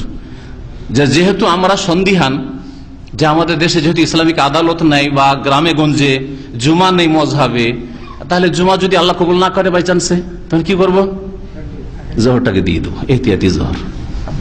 বুঝতে পারছেন কি ধর্ম এটা, কি মাসলাক? আল্লাহু মুস্তাআন। তাহলে আসল তাহলে রহস্যটা কি? আসলে কি শহর ছাড়া বা ইসলামিক আদালত ছাড়া জুমা নেই, না জুমা আছে? নবী করিম সাল্লাল্লাহু আলাইহি ওয়াসাল্লামের মসজিদ নববীর পরে দ্বিতীয় মসজিদ যেখানে জুমা হয়েছে সেটা গ্রামে ছিল। কারিয়াতুম মিন কোরাল বাহরাইন, সহিহ বুখারীতে রয়েছে। সেটা ছিল একটি গ্রাম বাহরাইনের। বাহরাইন প্রাচীন যুগে কোনটাকে বলা হইতো? হ্যাঁ, আল-হাসাকে বাহরাইন বলা হইতো, রিয়াজকে না, রিয়াজকে ইয়ামামা বলা হইতো। কি বলা হইতো? তখন এই ছোট্ট দ্বীপের বাহরাইন দেশ ছিল না, বাহরাইন বলা হইতো। আল-হাসা থেকে শুরু করে কাতিফ দারিন পর্যন্ত, দাম্মাম সমুদ্রের তলায় ছিল, দাম্মাম ছিল না। দাম্মামের বয়স 100 বছর, কিন্তু কাতিফের বয়স নবী সাল্লাল্লাহু আলাইহি ওয়াসাল্লামের জামানায় কাতিফ আর দারিন ছিল। দারিনের নাম এসছে সিরাতুন নবীতে বা সাহাবায়ে কেরামদের ইতিহাসে এসছে, সাহাবায়ে কেরামদের জীবনীতে। আল হাজরামি রাদিয়াল্লাহু তাআলা আনহু কি বাহরাইন মানে এই কাতিফ দারিন থেকে শুরু করে আল-হাসার আমির বানিয়ে নবী করিম সাল্লাল্লাহু আলাইহি ওয়াসাল্লাম পাঠিয়েছিলেন, সাহাবী প্রখ্যাত সাহাবী। সহিহ বুখারীতে আলা ইবনে হাজরামের কথা রয়েছে, তাকে আমির বানালেন বাহরাইনের। কি বলছিলাম? যে জুমা কায়েম হয়েছে মসজিদ নববীর পরে। কোন মসজিদে?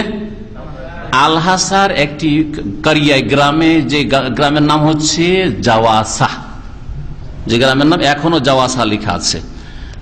বর্তমান আল-হাসা হুফুফ থেকে 20 থেকে 30 কিলোমিটার যেতে হবে। আমরা গিয়েছিলাম মসজিদের যে চত্বরটা ঘেরা আছে দূর থেকে, ওখান পর্যন্ত গেলাম, দেখলাম যে পুনর্নির্মাণের কাজ চলছে, আর ভিতরে ঢুকতে দিল না, একবার গিয়েছি। সেটা আপনার যখন আল-হাসা থেকে বেরিয়ে যাবেন সালোয়ার দিকে, কাতারের বর্ডার দিকে, তখন বাইরে, শহরের বাইরে আছে জাওয়াসা। কোনোদিন যদি যাওয়া সম্ভব হয় তো এটা ঐতিহাসিক জায়গা দেখবেন। তাহলে গ্রামে জুমা কায়েম হইল না? হইল না? সহিহ বুখারীর হাদিসে। তাহলে গ্রামে জুমা নেই, শহর হইতে হবে আর ইসলামিক আদালত হইতে হবে, এই ফতোয়া আসলে ভুল। এই ফতোয়া আসলে ভুল। তাহলে ওই আলী রাদিয়াল্লাহু তাআলার বক্তব্যের উত্তর কি দিবেন? লা জুমাতা ওয়ালা তাশরিকা, জুমা নাই, ঈদ নাই, ইল্লা ফি মিসরিন জামিন। যদি শহর ওই রকম জামে শহর, বড় শহর না হয় তাহলে নেই। তাহলে গ্রামে গঞ্জে জুমা নেই, ঈদ নেই, এর জবাব কি দিবেন? এর একটি জবাব হচ্ছে যে এটা নবী সাল্লাল্লাহু আলাইহি ওয়াসাল্লামের বক্তব্য নয়। প্রথম কথা, এটা আলী রাদিয়াল্লাহু তাআলার কথা। তারপরে দ্বিতীয় উত্তর হচ্ছে আলী রাদিয়াল্লাহু তাআলা আনহু হতে পারে এই উদ্দেশ্যে বলেনি যে টোটালি জুমা আর ঈদ না, এটা নাই। জুমার মতো জুমা নেই, ঈদের মতো ঈদ নেই। আর আমরা এইরকম ভঙ্গিমায় বলে থাকি কথা, তাই না? যে কেউ যদি 20-30টা 40টা লোক নিয়ে নামাজ পড়ে, জুমার নামাজ, এইটা আবার জুমা হলো নাকি বলি না আমরা? এই কয়টা লোক নিয়ে আপনারা 10-20টা লোক নিয়ে জুমা পড়ছেন, দেখেন তো আমাদের শহরে, দামাম শহরে হাজার হাজার লোক নামাজ পড়ে, এইটা হলো আসল জুমা, বলছি না? তাহলে এই অর্থেও এই উদ্দেশ্যই বলেছেন হয়তো আলী রাদিয়াল্লাহু তাআলা আনহু। এটা ভাষ্য, আমার কথা নয়, ভাষ্যকারগণ শারহিনরা বলছেন যে আলী রাদিয়াল্লাহু তাআলার উদ্দেশ্য হচ্ছে যে আসল জুমা আর আসল ঈদ হচ্ছে শহরে, যেখানে অনেক লোক বসবাস করে, আর শত শত হাজার হাজার লোক দূর দূরান্ত থেকে জুমায় হাজির হয় বা ঈদে হাজির হয়, এইটা হচ্ছে আসল জুমা। আর এই ফতুয়া দিয়ে দিলেন যে ভাই ইসলামিক আদালত নেই বা গ্রামে গঞ্জে জুমাও নেই আর ঈদও নেই, ফতুয়া দিয়ে দিলেন। এই ফতুয়া ভুল ফতুয়া। কথা লম্বা হইতে চলেছে, তারপর আজকে আলহামদুলিল্লাহ সময় আছে আমাদের কাছে, তাই না?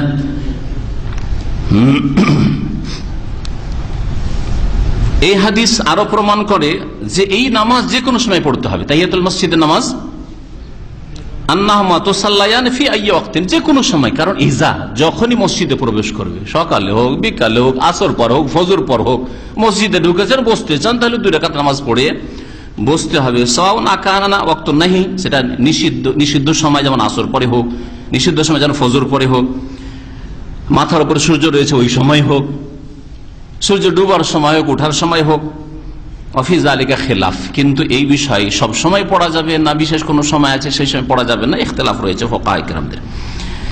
এই হাদিসের বাহ্যিক অর্থ আরো প্রমাণ করে যে যেই ব্যক্তি মসজিদে প্রবেশ করলো যদি বসে যায় তাহলে কি হবে, নামাজটা যেন ছেড়ে দিল সে, কারণ বসিও না যতক্ষণ পর্যন্ত না পড়ে নেবে, এটা বলেছেন নবী সাল্লাল্লাহু আলাইহি ওয়াসাল্লাম। তাহলে বসার আগে পড়ে নিও। তবে উলামায়ে কেরামরা বলেছেন যে তার বসার সময়টা যদি দীর্ঘ না হয়ে থাকে, এই মাত্র বসেছিল আর তারপরে স্মরণ, আরে আজকে তো তাহিয়াতুল মসজিদ পড়িনি, বসে গেছি, অথবা কেউ স্মরণ করিয়ে দিল, মাসলা জানেন না, জাহেল মূর্খ, যেমন আমাদের দেশের মানুষরা জানে না এই সুন্নাত, একবার মরেই গেছে, আপনি বসে গেলেন কেন মসজিদে এসে? সরাসরি আপনি 2 রাকাত নামাজ পড়েন, কম ফাসাল্লি রাকাতান, যেমন নবী সাল্লাল্লাহু আলাইহি ওয়াসাল্লাম বলেছেন, ওটা নামাজ পড়ো। তাহলে উঠে পড়ে নিলে সে যেন তাহিয়াতুল মসজিদ পড়ে নিল, ওলামারা এটাই বলেছেন। ইযা লাম ইয়াতুলিল ওয়াক্ত, যদি সময় লম্বা না হয়ে গিয়ে থাকে, অনেকক্ষণ হয়নি বসা, এই মাত্র বসেছে, ফাইন্নাহুমা তুস্তাদরাকান ফায়ুসাল্লিহুমা, তাহলে উঠে গিয়ে আবার নামাজ পড়ে নেবে। কারণ ইবনে হিব্বানে হাদিস রয়েছে আবু যার রাদিয়াল্লাহু তাআলা আনহু থেকে, আন্নাহু দাখাল মসজিদ, আবু যার রাদিয়াল্লাহু তাআলা একবার মসজিদে প্রবেশ করলেন, ফাকাল আল্লাহু নবী সাল্লাল্লাহু আলাইহি ওয়াসাল্লাম, নবী করিম সাল্লাল্লাহু আলাইহি ওয়াসাল্লাম তখন তাকে বললেন, রাকাত রাকাতে, 2 রাকাত নামাজ পড়েছো? কাকে বললেন? আবু যারকে রাদিয়াল্লাহু আনহু। কালা, তখন তিনি বলেন, লা, পড়িনি, বসে গেছি। কালা, কুম, দাঁড়াও, ফারকাহুমা, তারপরে 2 রাকাত নামাজ পড়ো। তাহলে বসে যাওয়ার পরে সাহাবী বসে গেছেন। আর অন্য একটা হাদিস রয়েছে যে নবী সাল্লাল্লাহু আলাইহি ওয়াসাল্লাম খুতবা চলছিল, সেজন্য ভাবলো যে খুতবা চলছে, আবার নামাজ পড়বো, বসেই যাই, কম, দাঁড়াও, ফারকাহুমা।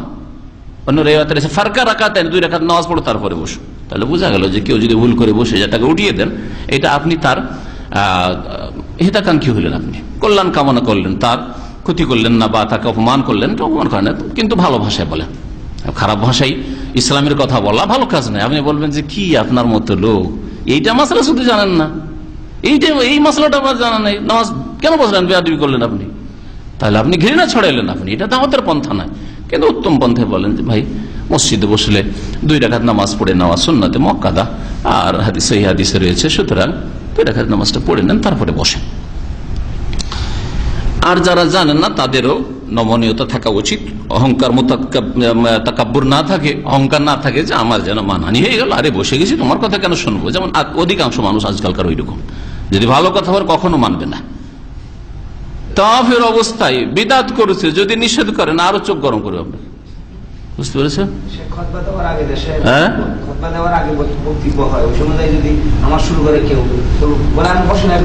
খুতবা দেওয়ার আগে বক্তব্য শুরু হয় তো ওটা তো খুতবাই নয়। খুতবার সময় নবী সাল্লাল্লাহু আলাইহি ওয়াসাল্লামের সুন্নতি খুতবা চলছে, এই তো 3 খুতবার বিদাতের আবিষ্কার করেছে, 2টো আরবিতে আর একটা হচ্ছে বাংলাতে বা উর্দুতে। 3 খুতবার বিদাত, আর একটা বিদাত শুরু করেছে জুমার খুতবায় এই আমাদের ভারত বাংলাদেশের আমাদের মজহাবি ভাইয়েরা। এটা 3 খুতবা হয়ে গেল, একটা বাংলায় হলো, উর্দুতে হলো, আজানের আগে, দ্বিতীয় আজানের আগে, আর দ্বিতীয় আজানের পরে মন্ত্র পড়া, একটা খুতবায় উল্লাহ, পয়লা খুতবা, দ্বিতীয় খুতবা, এই দুটো হইল, টোটাল 3টা খুতবা হয়ে গেল। খুতবা মানে বক্তব্য, আরবিতে হোক আর বাংলাতে হোক, কথা বুঝতে পেরেছেন? এটা আর এক বিদাত। আর লোকজনকে নিষেধ করা নামাজ পড়তে, না না না এখন লাল বাতি এখন চলবে না, আর বিদাত। বিদাত আর বিদাত, এক বিদাত বহু বিদাতকে টেনে নিয়ে আসে, এক পাপ বহু পাপকে টেনে নিয়ে আসে।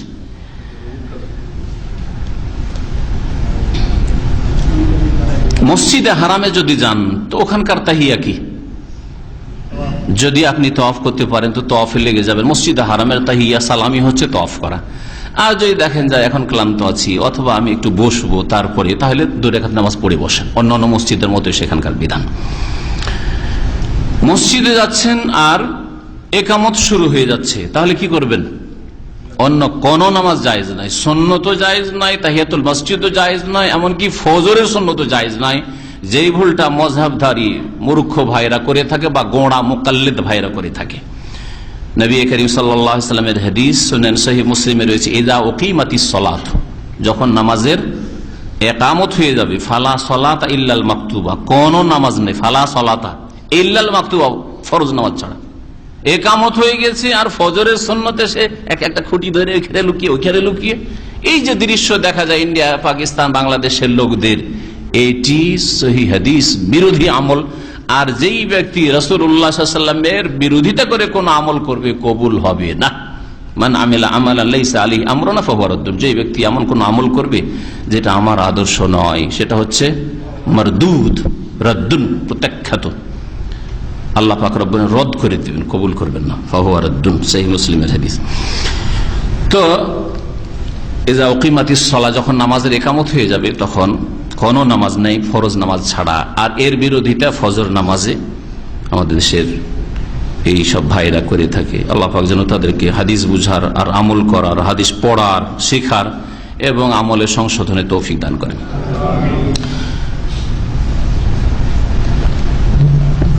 তাহিয়াতুল মসজিদ, নিষিদ্ধ সময়গুলিতে তাহিয়াতুল মসজিদ পড়া যাবে কি যাবে না, এই ক্ষেত্রে বলা হলো যে হাদিস প্রমাণ করে যাবে, তাই না? ইজা, যখনই মসজিদে প্রবেশ করবে, ফালা ইয়াজলিস, বসবে না, হাত্তা ইউসাল্লি রাকাতে। কিন্তু তারপরে উলামায়ে কেরামদের ইখতিলাফ রয়েছে। এক রকম হাদিস যেহেতু এটা, যে যখনই মসজিদে প্রবেশ করবে 2 রাকাত নামাজ না পড়ে বসবে না। আর এক রকম হাদিস, যে লা সালাতা বাদাল আসরি হাত্তা তাতলুয়া শামস, আসর পরে কোনো সালাত নেই যতক্ষণ সূর্য ডুবে না যাবে। ওয়ালা সালাতা বাদাল ফজরে, ফজর পরে কোনো নামাজ নেই হাত্তা তাতলুয়া শামস, যতক্ষণ পর্যন্ত সূর্য উদয় না হয়ে যাবে। হাদিস হয়ে গেল তাহলে পরস্পর বিরোধী হাদিস। কেমন করে আপনি সমন্বয় করবেন, কম্বাইন করবেন? হ্যাঁ, হয় একটা হাদিস মানেন আর একটাকে ছেড়ে দেন, ঠিক না? যদি বলেন যে না আসর পরে কি করব, পড়বো না তাহিয়াতুল মসজিদ, এমনি বসবো মসজিদে গিয়ে। ফজর পরে যেহেতু নিষেধ আছে নামাজ নফল পড়া, সেই জন্য পড়বো না, এমনি বসে যাব। তাহলে যেন এজা দাখালা, যখনই ঢুকবে এটাকে মানলেন না, যখন না, কখন? নিষিদ্ধ টাইমগুলি ছাড়া অন্য সময় পড়বো, কিন্তু নিষিদ্ধ সময় পড়বো না, এটা করলেন। এইভাবে তারা আমল করেছে। আর যদি এইরকম করেন যে না, নামাজকে 2 ভাগে ভাগ করব, কারণগত নামাজ আর অকারণের নামাজ, এমনি এমনি নফল পড়া আর বিশেষ কারণে নামাজ পড়া। জাওয়াতুল আসবাব মানে কোন নামাজের কজ আছে, কারণ আছে। নামাজে যদি কারণ থাকে, কারণগত নামাজ হয়, তাহলে যে কোনো সময় পড়া যাবে। আর বিনা কারণে এমনি এমনি যদি নফল পড়া হয়, তাহলে সেই নামাজগুলি নিষিদ্ধ সময়, আসর পরে, ফজর পরে, মাথার ওপর সূর্য, এই সময়গুলিতে পড়া যাবে না। এটা হচ্ছে ইমাম শাফি রহমতুল্লাহ আলাইহি, ইমাম আহমদের মত, আর অধিকাংশ আইম্মায়ে কেরাম এটাই ঠিক বলছেন যে নামাজ 2 ভাগে বিভক্ত। কারণগত নামাজ হইলে নিষিদ্ধ সময়ও নিষিদ্ধ নয়।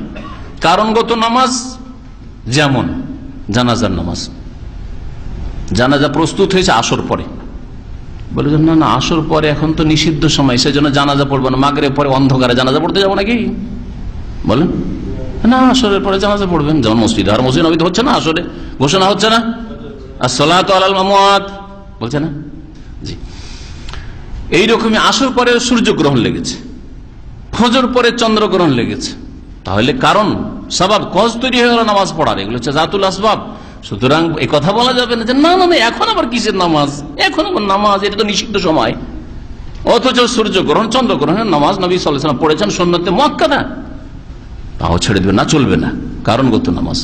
ওইরকম মসজিদে বসা নামাজের কারণ, আপনি মসজিদে বসতে চান, সুতরাং নামাজ পড়তে হবে, এটা সাবাব। কলা নামাজ এমনি এমনি নফল নয়, সুতরাং 2 রাকাত নামাজ পড়া অ্যালাউড, অনুমতি রয়েছে নিষিদ্ধ সময়গুলিতে, আসর পরেও ফজর পরেও। কিন্তু কেউ যদি বলে যে ভাই আসর পরে আমি ফ্রি আছি, জুমার দিনে কোনো কাজকর্ম নেই, ফজর পরে ফ্রি আছি, সূর্য ওঠা পর্যন্ত বসেই থাকবো মসজিদে ইশরাক পড়ার জন্য, সুতরাং এই সময়টা আমি 10 রাকাত 20 রাকাত নফল পড়ি, তাকে বলবো যে না, নিষেধ।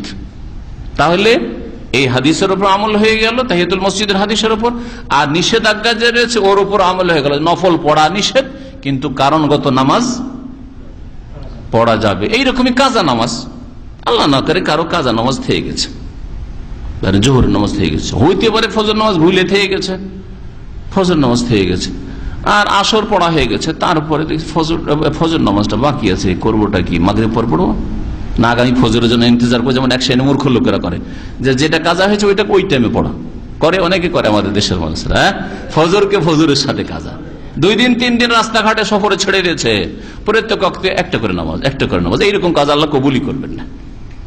একমাত্র ভুলে যাওয়া নামাজ আর ঘুম, মানে অনিচ্ছাকৃত ঘুমের, এইরকম ছাড়া সফর করছিলাম তাই নামাজ পড়তে পারি, এইরকম নামাজ কবুল হবে না। তো যাই হোক, কি বলছিলাম, যে কাজা নামাজ আপনি আসর পরে পড়বেন, কাজা নামাজ আপনি ফজর নামাজের পরে পড়বেন। এই জন্য ফজর নামাজের পরে ফজরের সুন্নত পড়বেন। জামাত চলছে, সুন্নত পড়ে, জামাতের বিরোধিতা না করে, সুন্নতের খেলাফ না কাজ করে, বাতিল নামাজ না পড়ে নামাজই কবুল হলো না আপনার। যখন সালাম ফিরা হয়ে গেল, ফজরের ফরজ নামাজ হয়ে গেল, তারপরে আপনি সুন্নত পড়ে নেন, আপনার অসুবিধা কি? নবী সাল্লাল্লাহু আলাইহি ওয়াসাল্লামের সাহাবী পড়েছেন, আবু দাউদে হাদিস রয়েছে, নবী সাল্লাল্লাহু আলাইহি ওয়াসাল্লাম স্বীকৃতি দিয়েছেন। তো এই মর্মে ইখতিলাফ রয়েছে, কিন্তু 2 রকম মতের মধ্যে কারণগত নামাজ পড়া যাবে নিষিদ্ধ সময়গুলিতে, আর বিনা কারণ নফল পড়া যাবে না, এটাই হচ্ছে উত্তম মত।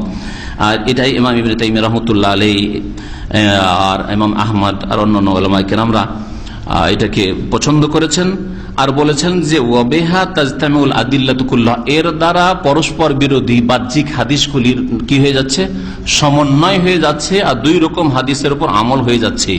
আর দুটোই বক্তব্যের উপর নবী সাল্লাল্লাহু আলাইহি ওয়াসাল্লামের আমল করা, একটাকে আমল করলেন আর একটাকে উপেক্ষা করলেন, এর চাইতে শ্রেয়, তাই না? 2টো কথা আপনাকে বলা হয়েছে, দুটোই যদি পালন করতে পারেন তো একটা মানবো আর একটা মানবো না, এটা চলবে? দুনিয়ার মদির তো করেন না রে ভাই। হ্যাঁ, এক মদির বললো যে যাও আমার জন্য চা নিয়ে এসো, আর এক মদির বলছে যাও আমার জন্য বুফিয়া বাকালা, যাও বিস্কিট নিয়ে এসো। দুটোকে যদি একসাথে করতে পারেন, যাও চলো একসাথে দুটি করেন না? হ্যাঁ, সমন্বয় করেছেন, চলো দুটি করে নিলাম। হ্যাঁ, দুনিয়ার ক্ষেত্রে দুটোই করেছেন। নবী করিম সাল্লাল্লাহু আলাইহি ওয়াসাল্লামের একটা মানবো আর একটা না, না না না, আসর পরে নামাজ পড়া যাবে না, তো তাহিয়াতুল মসজিদের হাদিসকে উপেক্ষাই করে দিলেন না, এটা চলবে না। এটা না করে তাহিয়াতুল মসজিদ বা এই ধরনের যেগুলি কারণগত নামাজের উদাহরণ বেশ কিছু দিলাম, সেগুলি পড়বেন। আর এমনি এমনি নফল পড়া আসর পরে, ফজর পরে, বা মাথার উপর যখন সূর্য থাকবে, ঠিক সূর্য উঠছে সূর্য ডুবছে, এই সময়গুলিতে পড়া নিষেধ করার কাজ। সাল্লাল্লাহু আলা নবিয়িনা মুহাম্মদ ওয়া আলা আলিহি ওয়া সাহবিহি আজমাইন।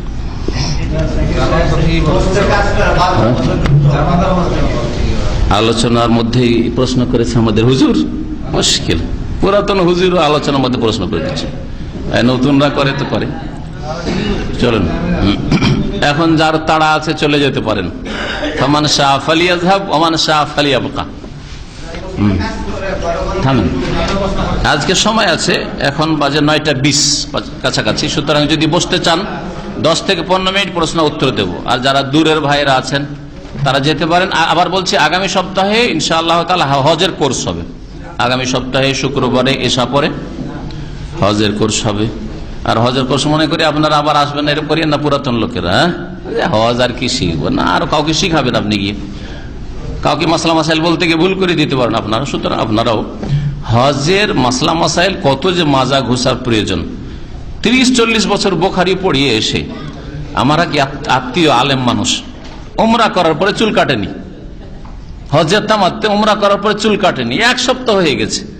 তারপরে আবু উমার ফজলে হক, যে মুর্শিদাবাদের বাঙালি সৌদি, ওনার বাসাতে ওনার সাথে সাক্ষাৎ, তো উনি বলছেন যে বাবারে আমি তো এরকম কাজ করেছি, উমরা করেছি, কিন্তু চুল কাটিনি, 8 দিন হয়ে গেছে তার উমরা করা। মসজিদে হারামে দর্শ দিতেন যে মতাফে, আমাদের একজন বাঙালি আলেম ইন্তেকাল করেছেন রাহিমাহুল্লাহ তাআলা 8-10 বছর আগে। তো ওনার বাড়িতে দেখা, তখন আমি নিজের হাতে ওনার চুল কেটে দিলাম 8 দিন পরে। বলে এখন ইহরাম পরেন, এহরাম পরার পর চুল কেটে দিলাম। আর ফিদিয়া যদি এহরামে নিষিদ্ধ কাজ করে ফেলে, সেলাই করা কাপড় পরে নিয়েছেন, ওই জন্য আপনি ফিদিয়া দিয়ে দেবেন।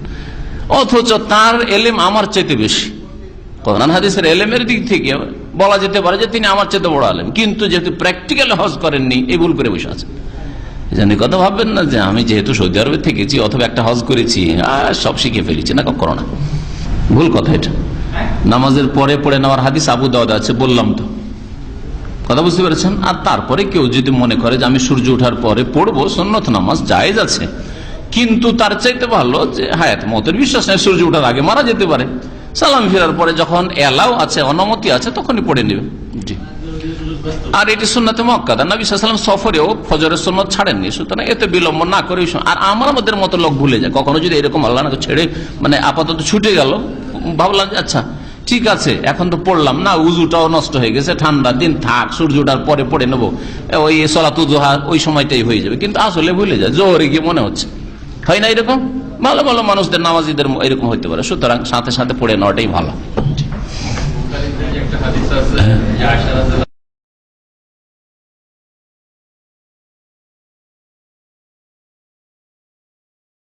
নবী করিম সাল্লাল্লাহু আলাইহি সাল্লাম আসর পরে 2 রাকাত নামাজ সর্বদাই পড়তেন। হ্যাঁ, এটা নবী করিম সাল্লাল্লাহু আলাইহি সাল্লামের সাথে খাস। কেন?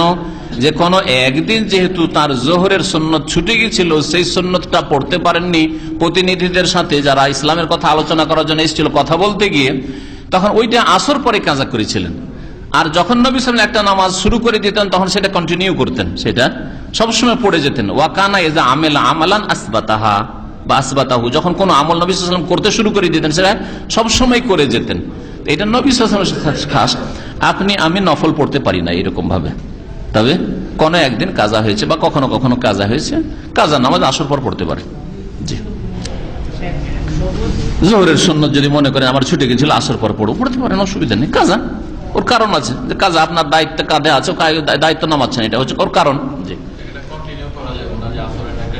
প্রতিদিন আমি আসর পর 2 রাকাত নামাজ পড়বো না, এটা চলবে না, ওইটা আমল নবী সাল্লাল্লাহু আলাইহি ওয়াসাল্লামের জন্য খাস, সমস্ত ওলামারাই বলছেন। জি। সবুজ পাগড়িওয়ালা মসজিদ মানে ইমাম পাগড়ি, সবুজ পাগড়ি পরে, সবুজ গম্বুজ মসজিদের উপর আছে। মসজিদে যদি সবুজ গম্বুজ থাকে, তো এটা কি মনে করছেন যে এটা এমন কিছু যে মসজিদে নামাজ পড়া যাবে না? না, এরকম কিছু নাই। ওরা হয়তো এই জন্য করেছে, অবশ্য বিদাতি, এটা বিদাতের গন্ধ এখানে অবশ্যই আছে, যে ওরা ভাবছে যে নবী সাল্লাল্লাহু আলাইহি ওয়াসাল্লামের কবরের উপরও যেহেতু ওই গুম্বাদে খাজরা সবুজ গম্বুজ আছে, তো আমরাও আমাদের মসজিদে এটা সবুজ গম্বুজ করি, এইরকম কিছু চিন্তা করে বিদাতিরা সাধারণত এইরকম কাজগুলি করে, যে ওতেই মনে হয় কোনো বরকত রাখা আছে। অথচ বিদাতি শাসকরাই সবুজ গম্বুজ তৈরি, গম্বুজ সুন্নতি খোলাফারা করেননি, কথা বুঝতে পেরেছেন? এটা কোন খোলাফায়ে রাশেদিনরা করেননি, এমনকি বানু উমাইয়ার কোন খলিফাও করেননি, পরবর্তীতে করেছে ভোগবিলাসী শাসকরা করেছে, যারা সব সুন্নত আর বিদাতের অত পরোয়া করতো না। তাহলে সবুজ গম্বুজ নবী সাল্লাল্লাহু আলাইহি ওয়াসাল্লামের হুজরা বা মা আয়েশা রাদিয়াল্লাহু আনহা হুজরার উপর, এটা মসজিদের নয়, হুজরার উপর থাকাটা এটা কোন সুন্নত নবীর সুন্নত না, খোলাফায়ে রাশেদিন এমনকি উমাইয়া বংশের কোন খলিফারও করা নয়, সুতরাং এটা কোনো দলিল নাই। আর ওইটাকে কেন্দ্র করে যেহেতু নবীর কবরের ওপর বা ঘরের ওপর সবুজ গম্বুজ আছে, সেজন্য সবুজ পাগড়ি পরা, যেটা পাকিস্তান থেকে চালু হয়েছে, এটা কবর পূজারীদের লক্ষণ, তাদের আলেমদের লক্ষণ। তো সবুজ পাগড়িওয়ালারা সাধারণত এরা বেরেলভি বা এরা কবর পূজারী। জি, ভারত, বাংলাদেশ, পাকিস্তানে। জি। উপরে আল্লাহ আছে, 12 আউলিয়া ইয়েতে আছে, মানে 12 আউলিয়া যদি দেশ রক্ষা করা ভাবে, যে দেশ হেফাজত করছে, রক্ষা করছে, তাহলে বড় শিরক করলো। হ্যাঁ, আরব মুশরিকদের মতো শিরক করলো, হিন্দুদের মতো শিরক করলো। আর যদি মনে করে যে ওলি, আর তারপরে ওলি আউলিয়া সার্টিফিকেট দিল কে? আরে আমি ওলি, আপনি সার্টিফিকেট দিবেন কি করে আপনি? হ্যাঁ, এই তো আল্লাহ সার্টিফিকেট দেবেন। আল্লাহ সার্টিফিকেট শুধু সাহাবায়ে কেরামদেরকে দিয়েছেন, শুধু সাহাবায়ে কেরামদেরকে রাদিয়াল্লাহু আনহুম, তারপরে কাউকে সার্টিফিকেট দেওয়া হয়নি যে অমুক অলি তমুক অলি, কোনো সার্টিফিকেট নেই আমাদের কাছে। তবে যাকে দেখলাম যে সারা জীবনটা ভালো আমলের অবস্থা, মারা গেল, ইনশাআল্লাহ আল্লাহ পাকের নেক বান্দা ছিল, বলতে পারেন ইনশাআল্লাহ নেক বান্দা ছিল, কিন্তু নিশ্চিত এই লোক আল্লাহর ওলি, এই সার্টিফিকেট আপনার দেওয়ার ইখতিয়ার কি? যার ওলি তিনি তো দিচ্ছেন না, তিনি দিচ্ছেন কেন না দিচ্ছেন আমাদের জানা নেই। আপনার ওলির কথা আপনি বলতে পারেন, ঠিক আছে এটা আমার বন্ধুরে ভাই, ঠিক আছে এটা, কেন আপনি জানছেন আমি তাকে ভালোবাসি, কিন্তু আল্লাহ ওকে ভালোবেসেছে কি বাসেনি, তো আল্লাহ ওটা সার্টিফিকেট দেন, আপনি সার্টিফিকেট দেওয়ার অধিকার কি যেগুলো 12টা ওলি ছিল? বুঝতে পারছেন কথা? তার মানে এই কথা বলছি না যে এরা ওলি ছিল না বা ছিল, আমি নেগেটিভ বলছি না পজিটিভ বলছি না, কিন্তু আপনার কাছে প্রমাণ কোথায় যে এরা আল্লাহর ওলি ছিল? যদি শিরক বিদআত করে থাকে বা এই কবর মাজার পূজার শিক্ষা, সুফিজমের হুলুল আর ওয়াহাদাতুল ওজুদের শিক্ষা দিয়ে থাকে, নিঃসন্দেহে আল্লাহর ওলি ছিল না। আর যদি এগুলো শিক্ষা না দিয়ে থাকে তাহলে হতে পারে আল্লাহর ওলি। অবশ্যই আশা করি আল্লাহ পাকের ওলি যেন তারা হন, কিন্তু ওলি মানে কিছু দিতে পারে, এটা ফলস কথা। কিছুই দিতে পারে, নিজেরও কিছুর মালিক না, আল্লাহ জানে তাদের কি হবে। জি, তো কাবা শরীফের তওয়াফ 7টা পুরা করতে হবে যেভাবে হোক। যদি পুরা না করতে পারে কিছুক্ষণ বিশ্রাম করে নেবে, তারপরে আবার করবে, কন্টিনিউ করবে, গ্যাপ দিতে পারে, সমস্যা নেই। 1 ঘন্টা 2 ঘন্টা গ্যাপ হয়ে গেল, সমস্যা নেই, আবার পুরা করবে, কিন্তু পুরা করতে হবে। আর 5টা চক্কর দিয়ে চলে আসলো আর বললো লিলাক্স, তারা হুকমুল কুল, যেহেতু অধিকাংশ হয়ে গেছে সুতরাং কাজ হয়ে গেছে, না, হবে না এইভাবে। এইরকম ফতোয়া আমি একটা চটি কেতাব উর্দুতে হানাফিদের দেখলাম, এক হাজির কাছে কয়েক বছর আগে, মেনাই তাদের কাছে দেখলাম, তাদের ফতোয়াতে লিখেছে, হানাফি ফেকার ফতোয়া, যে 5 চক্কর দিলে কাজ হয়ে যাবে, কারণ অধিকাংশটা হয়ে গেছে, অধিকাংশটা হয়ে গেছে। তাহলে কি, তাহলে কোন মানুষের যদি 2 রাকাত নামাজ ধরে ফজরের 1.5 রাকাত পড়া হয়, তার হয়ে যাবে নাকি? 1.5 রাকাত, রুকুটা হয়েছে, প্রথম সেজদা হয়েছে, দ্বিতীয় সেজদা বাকি, আর বৈঠক বাকি, নামাজ হয়ে যাবে। ওইটা টান দিল হবে, ওই রকম, ওইটা হবে না, এটা হবে না, ভুল কথা, এগুলো ভুল ফতোয়া। তাহলে কি করতে হবে? ওকে বিশ্রাম করে নিয়ে সে তওয়াফ করবে। হেঁটে না পারে তাহলে ওকে ঠেলা গাড়িতে বা আর কিছুতে উঠিয়ে নেন, কাঁধের উপর উঠিয়ে দেখেন না তওয়াফ করতে, ওইরকম হবে, তো পয়সা খরচ করুক একটু, কিন্তু 5 চক্কর দিয়ে চলে আসবে, এটা হবে না। একান্ত তখন যদি না করতে পারে ক্যান্সেল করুক, 2 দিন 4 দিন রেস্ট করুক, তারপরে পুরো তওয়াফ তখন করবে, আবার পুরো করবে, তখন আর ওই আবার আগের 5 চক্করের কানেকশন থাকবে। 1-2 ঘন্টা কিছুক্ষণ ব্যাপার হলে হয়তো। হ্যাঁ, কি? হ্যাঁ হ্যাঁ, নামাজের মতো, নামাজে 2 রাকাত পড়লাম না 3 রাকাত পড়লাম, তাহলে কমটা ধরে নিতে হবে, যে 2-এ সন্দেহ নেই, 3 হইতে পারে নাও হইতে পারে, শুধু 2 ধরে বাকি নামাজ পড়তে। ওই রকমের যদি 5 চক্কর দিলাম না 4 চক্কর, তাহলে 4টা ধরে নিতে হবে, যদি ভুল হয় হোক, অসুবিধা নেই। জি, বেশি হলে সমস্যা নেই, অজান্তে বেশি হয়েছে। রব্বানা লা তুআখিযনা ইন নাসিনা ওয়া আখতানা। এই ভাইয়ের প্রশ্ন ছিল সংগঠন সম্পর্কে, যে কোন এক সংগঠনে লোকেরা ছিল, তারপরে সেই সংগঠন থেকে বেরিয়ে তারা আর এক সংগঠন অথবা সেন্টার প্রতিষ্ঠান কায়েম করেছে, এখন চাঁদা চাইছে, এইটাই তো? তাহলে আপনার প্রশ্ন মুখস্থ রাখতে পেরেছি আমি, তাই না? হ্যাঁ, এখন এই চাঁদা দেওয়া যায় কিনা? এক দেশে একাধিক সংগঠন পরস্পর যদি সংঘর্ষিত না হয়, কারোর সাথে কারো দ্বন্দ্ব নেই, এই লড়াই মুখোমুখি কাদা ছোঁড়াছুড়ি যদি না থাকে, একাধিক সংগঠন থাকলে কোনো দোষ নেই। সবার উদ্দেশ্য যদি খুলুসিয়াতের সাথে দিনের খেদমত করা হয়, আর 50টা সংগঠন থাকে, আর কোরআন সুন্নাহ ভিত্তিক হয়, বিদআত ভিত্তিক না হয়, তো কোনো দোষ নাই। কারণ এই সংগঠন মুসলিম সরকার না যে দেশে একটাই সরকার হবে, 2টো সরকার চলে না। খলিফাতুল মুসলিমিন একজন হবেন, আর একজনকে খেলাফত দাবি করে তো গলা কেটে ফেলো। এই সংগঠনের উপর ওই হাদিসগুলি ফিট করা যাবে না, এগুলি মূর্খামি যারা করেছে, ওই হাদিসগুলোকে নিয়ে এসে সংগঠনে ফিট করেছে, এগুলো অপব্যাখ্যা, জেনে শুনে অপব্যাখ্যা করেছে, আর না হলে বুঝেই না আসলে হাদিস। কিন্তু এক দেশে 10টা সংগঠন, 2টো কেন, 10টা সংগঠন থাকে, আর পরস্পর যদি সংঘর্ষ না থাকে, কেউ কারোর উপর কাদা ছড়ি করে, ওরা ওদের কাজ করছে, এরা ওদের কাজ করছে, কোনো দোষ নেই। যেমন সৌদি আরবে 200-র বেশি ইসলামিক সেন্টার আছে, সংগঠন নাই এখানে, কিন্তু 200-র বেশি ইসলামিক সেন্টার আছে, সবগুলির উদ্দেশ্য হচ্ছে মুসলিমদের দাওয়াত দেওয়া, অমুসলিমদের দাওয়াত দেওয়া। আর কেউ কারো বিরুদ্ধে কাদা ছোঁড়াছুড়ি করে না, কেউ কারোর ক্ষতি করার চেষ্টা করে না, কাজে ডিস্টার্ব করার চেষ্টা করে না, তাহলে নেকির কাজ, সওয়াবের কাজ। কিন্তু যদি এই সেন্টারগুলো, সংগঠন না, সেন্টারগুলিতে মাঝে মাঝে এরকম দেখা যায়, আপনাদেরকে বলছি ভিতরের কথা, ধরুন আমরা জামে মসজিদ, উদাহরণস্বরূপ জামে মসজিদে কিছুদিন মাগরিব পরে বক্তব্য শুরু করলাম, আমার বক্তব্য শুরু হয়েছিল, তাদের 10 বছর আগের একটা পারমিশন করা ছিল যে ওরা আর একটা সেন্টার থেকে এসে বক্তব্য দিবে, ওদের দায়ীরা 10 বছর ধরে আসেনি। তখন ইমাম সাহেব আব্দুল লতিফ সাহেব বললেন যে আমাদের এখানে লেটার লিখলেন, বললেন যে আমাদের এখানে দর্শ দেন মাগরিব পরে। আর দেখলাম যে মাশাআল্লাহ মাগরিব পরে প্রচুর বাংলাদেশি ওখানে জমা হয়ে যায়, মনে আছে পুরাতন ভাইদের, মনে আছে না? শুরু করলাম, আমার দর্শ শুরু হইল, যেই শুরু হইল 2-3 সপ্তাহ গিয়েছে, একদিন এসে হাজির ওখানকার দায়ী এসে হাজির, আমার পাশে উর্দু ভাষী দায়ী সেদিন পাঠিয়েছে, আর আমি বাংলায় গেছি। তখন আমি দেখলাম যে এখানে কৌশল, হিকমতটা কি হওয়া উচিত। আমি দেখছি যে ওকে যদি ছেড়ে দিই, ঠিক আছে, কোনো দোষ নাই যে ওকে বক্তব্য করতে দিলাম, কিন্তু এটা ভুল হবে, কৌশল আমার ভুল হবে। আমি বললাম যে ঠিক আছে, তোমাদের আগে থেকে যখন এইরকম তোমাদের নাকি পাশ করা আছে, তো ভালো কথা, কিন্তু ইমাম সাহেব যেহেতু আমাদেরকে ডেকেছেন, এই নতুন নতুন 1-2 মাস থেকে আমরা শুরু করেছি, ইমাম সাহেব যাকে বলবেন সেই বক্তব্য করবে। আমি ইমামের কানে কানে গিয়ে বললাম যে এই এসছে অমুক সেন্টার থেকে আর আমরা এসছি এখানকার সেন্টার থেকে, এখন কে বক্তব্য করবে এটা আপনার হুকুম। লালালান্তা খালাস আশরাসানামাইজি 10 বছর ধরে আসেন, আজকে কি করতে এসছে শুরু করে দিলাম। আরে পরে এই কমপ্লেন শুরু করতে, না না না এটা আমাদের এরিয়া, এখানে আমরা এতদিন ধরে করছিলাম। আমাদের সেন্টার ডাইরেক্টর বললো যে বাদ দাও, ওইসব ঝামেলা করার দরকার নেই, এই মসজিদ না হলে দাওয়াতের বহু জায়গা আছে। তো এইরকম যখন করবে, এইরকম ইসলামিক সেন্টার কায়েম করাও গুনার কাজ, যাতে লড়াই করবে না, আমি যেখানে যাবো ওইখানে তোমাকে যেতে হবে। আমরা যখন কোন একটা জায়গাতে আর একটা জায়গার ঘটনা, এক জায়গায় শুরু করতে চাইলাম এতে ওই 91-এর দিকে, ওখানে গিয়ে ওরা শুরু করে দিল। তখন আমাদের যে দাওয়ার ছিলেন শেখ ওসামা সাহেব, খুবই ভালো মানুষ, উনি বললেন যে মাশাআল্লাহ অনেক মসজিদ পড়ে আছে যেখানে দাওয়াতের কাজ হয় না, ওদেরকে ওইটা ছেড়ে দেন, আপনারা অন্য জায়গায় চলে যান, সংঘর্ষ না করে তোমরা করতে চাই মসজিদে করো, আমরা অন্য জায়গায় খুঁজি, কোনো অসুবিধা নেই, বুঝতে পেরেছেন?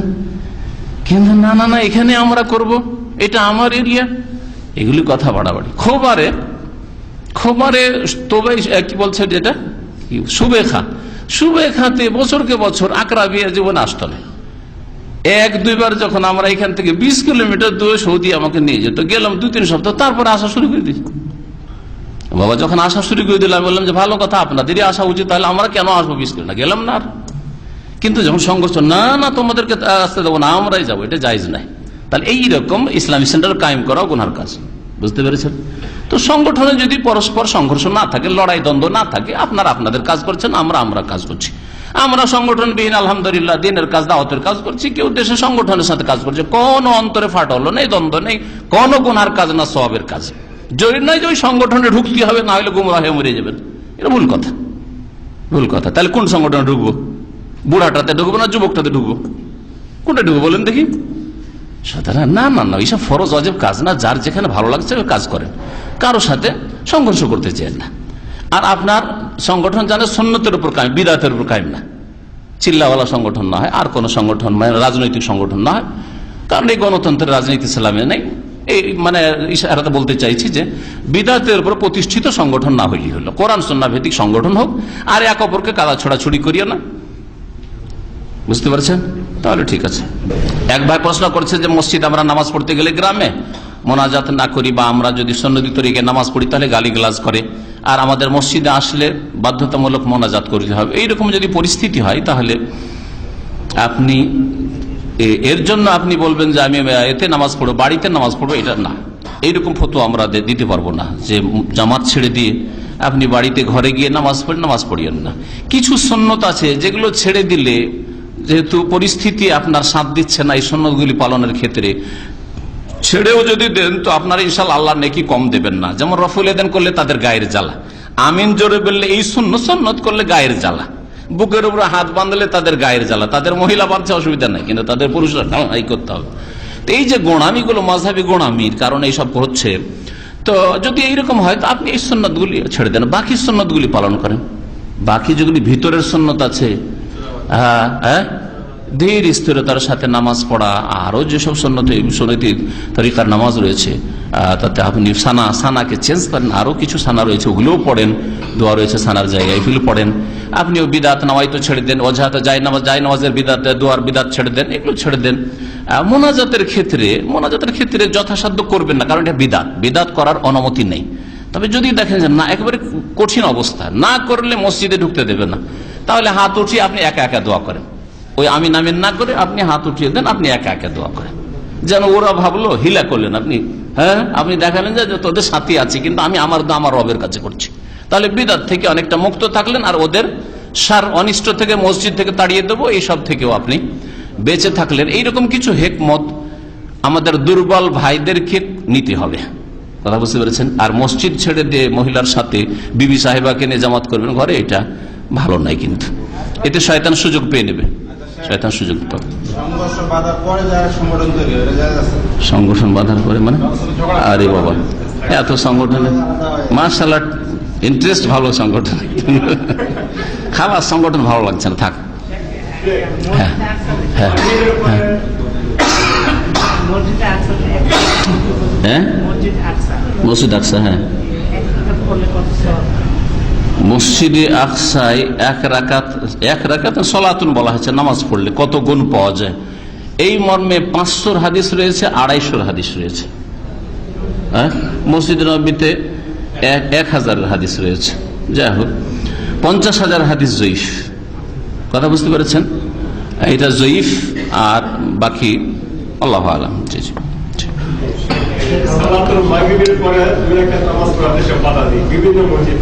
কিসের মাগরিবে পড়েন না, জরুরি নাই।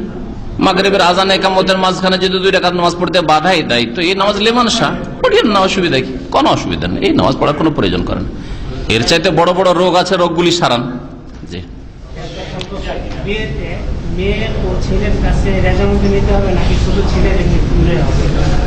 বিয়ের ক্ষেত্রে মেয়ের রেজামন্দি নিতে হবে, ছেলের আবার রেজামন্দি কিসের? ছেলে তো নিজে বিয়ে করবে, ছেলের কোনো ওলি গার্জেন লাগে না, সে বাপকে রাজি করে বিয়ে করবে, সেটা আলাদা কথা। কিন্তু বাপ বিয়ে দিবে ছেলের, এইভাবে করা ঠিক না। আর মেয়ের অনুমতি অবশ্যই নিতে হবে, মেয়ে রাজি না থাকলে বিয়ে দেওয়া জায়েজ নাই। জি, সুবহানাকাল্লাহুম্মা ওয়া বিহামদিকা আশহাদু আল্লা ইলাহা ইল্লা আনতা আস্তাগফিরুকা ওয়া আতুবু ইলাইক। সাল্লাল্লাহু আলা নবিয়িনা মুহাম্মদ ওয়া আলা আলিহি ওয়া সাহবিহি আজমাইন।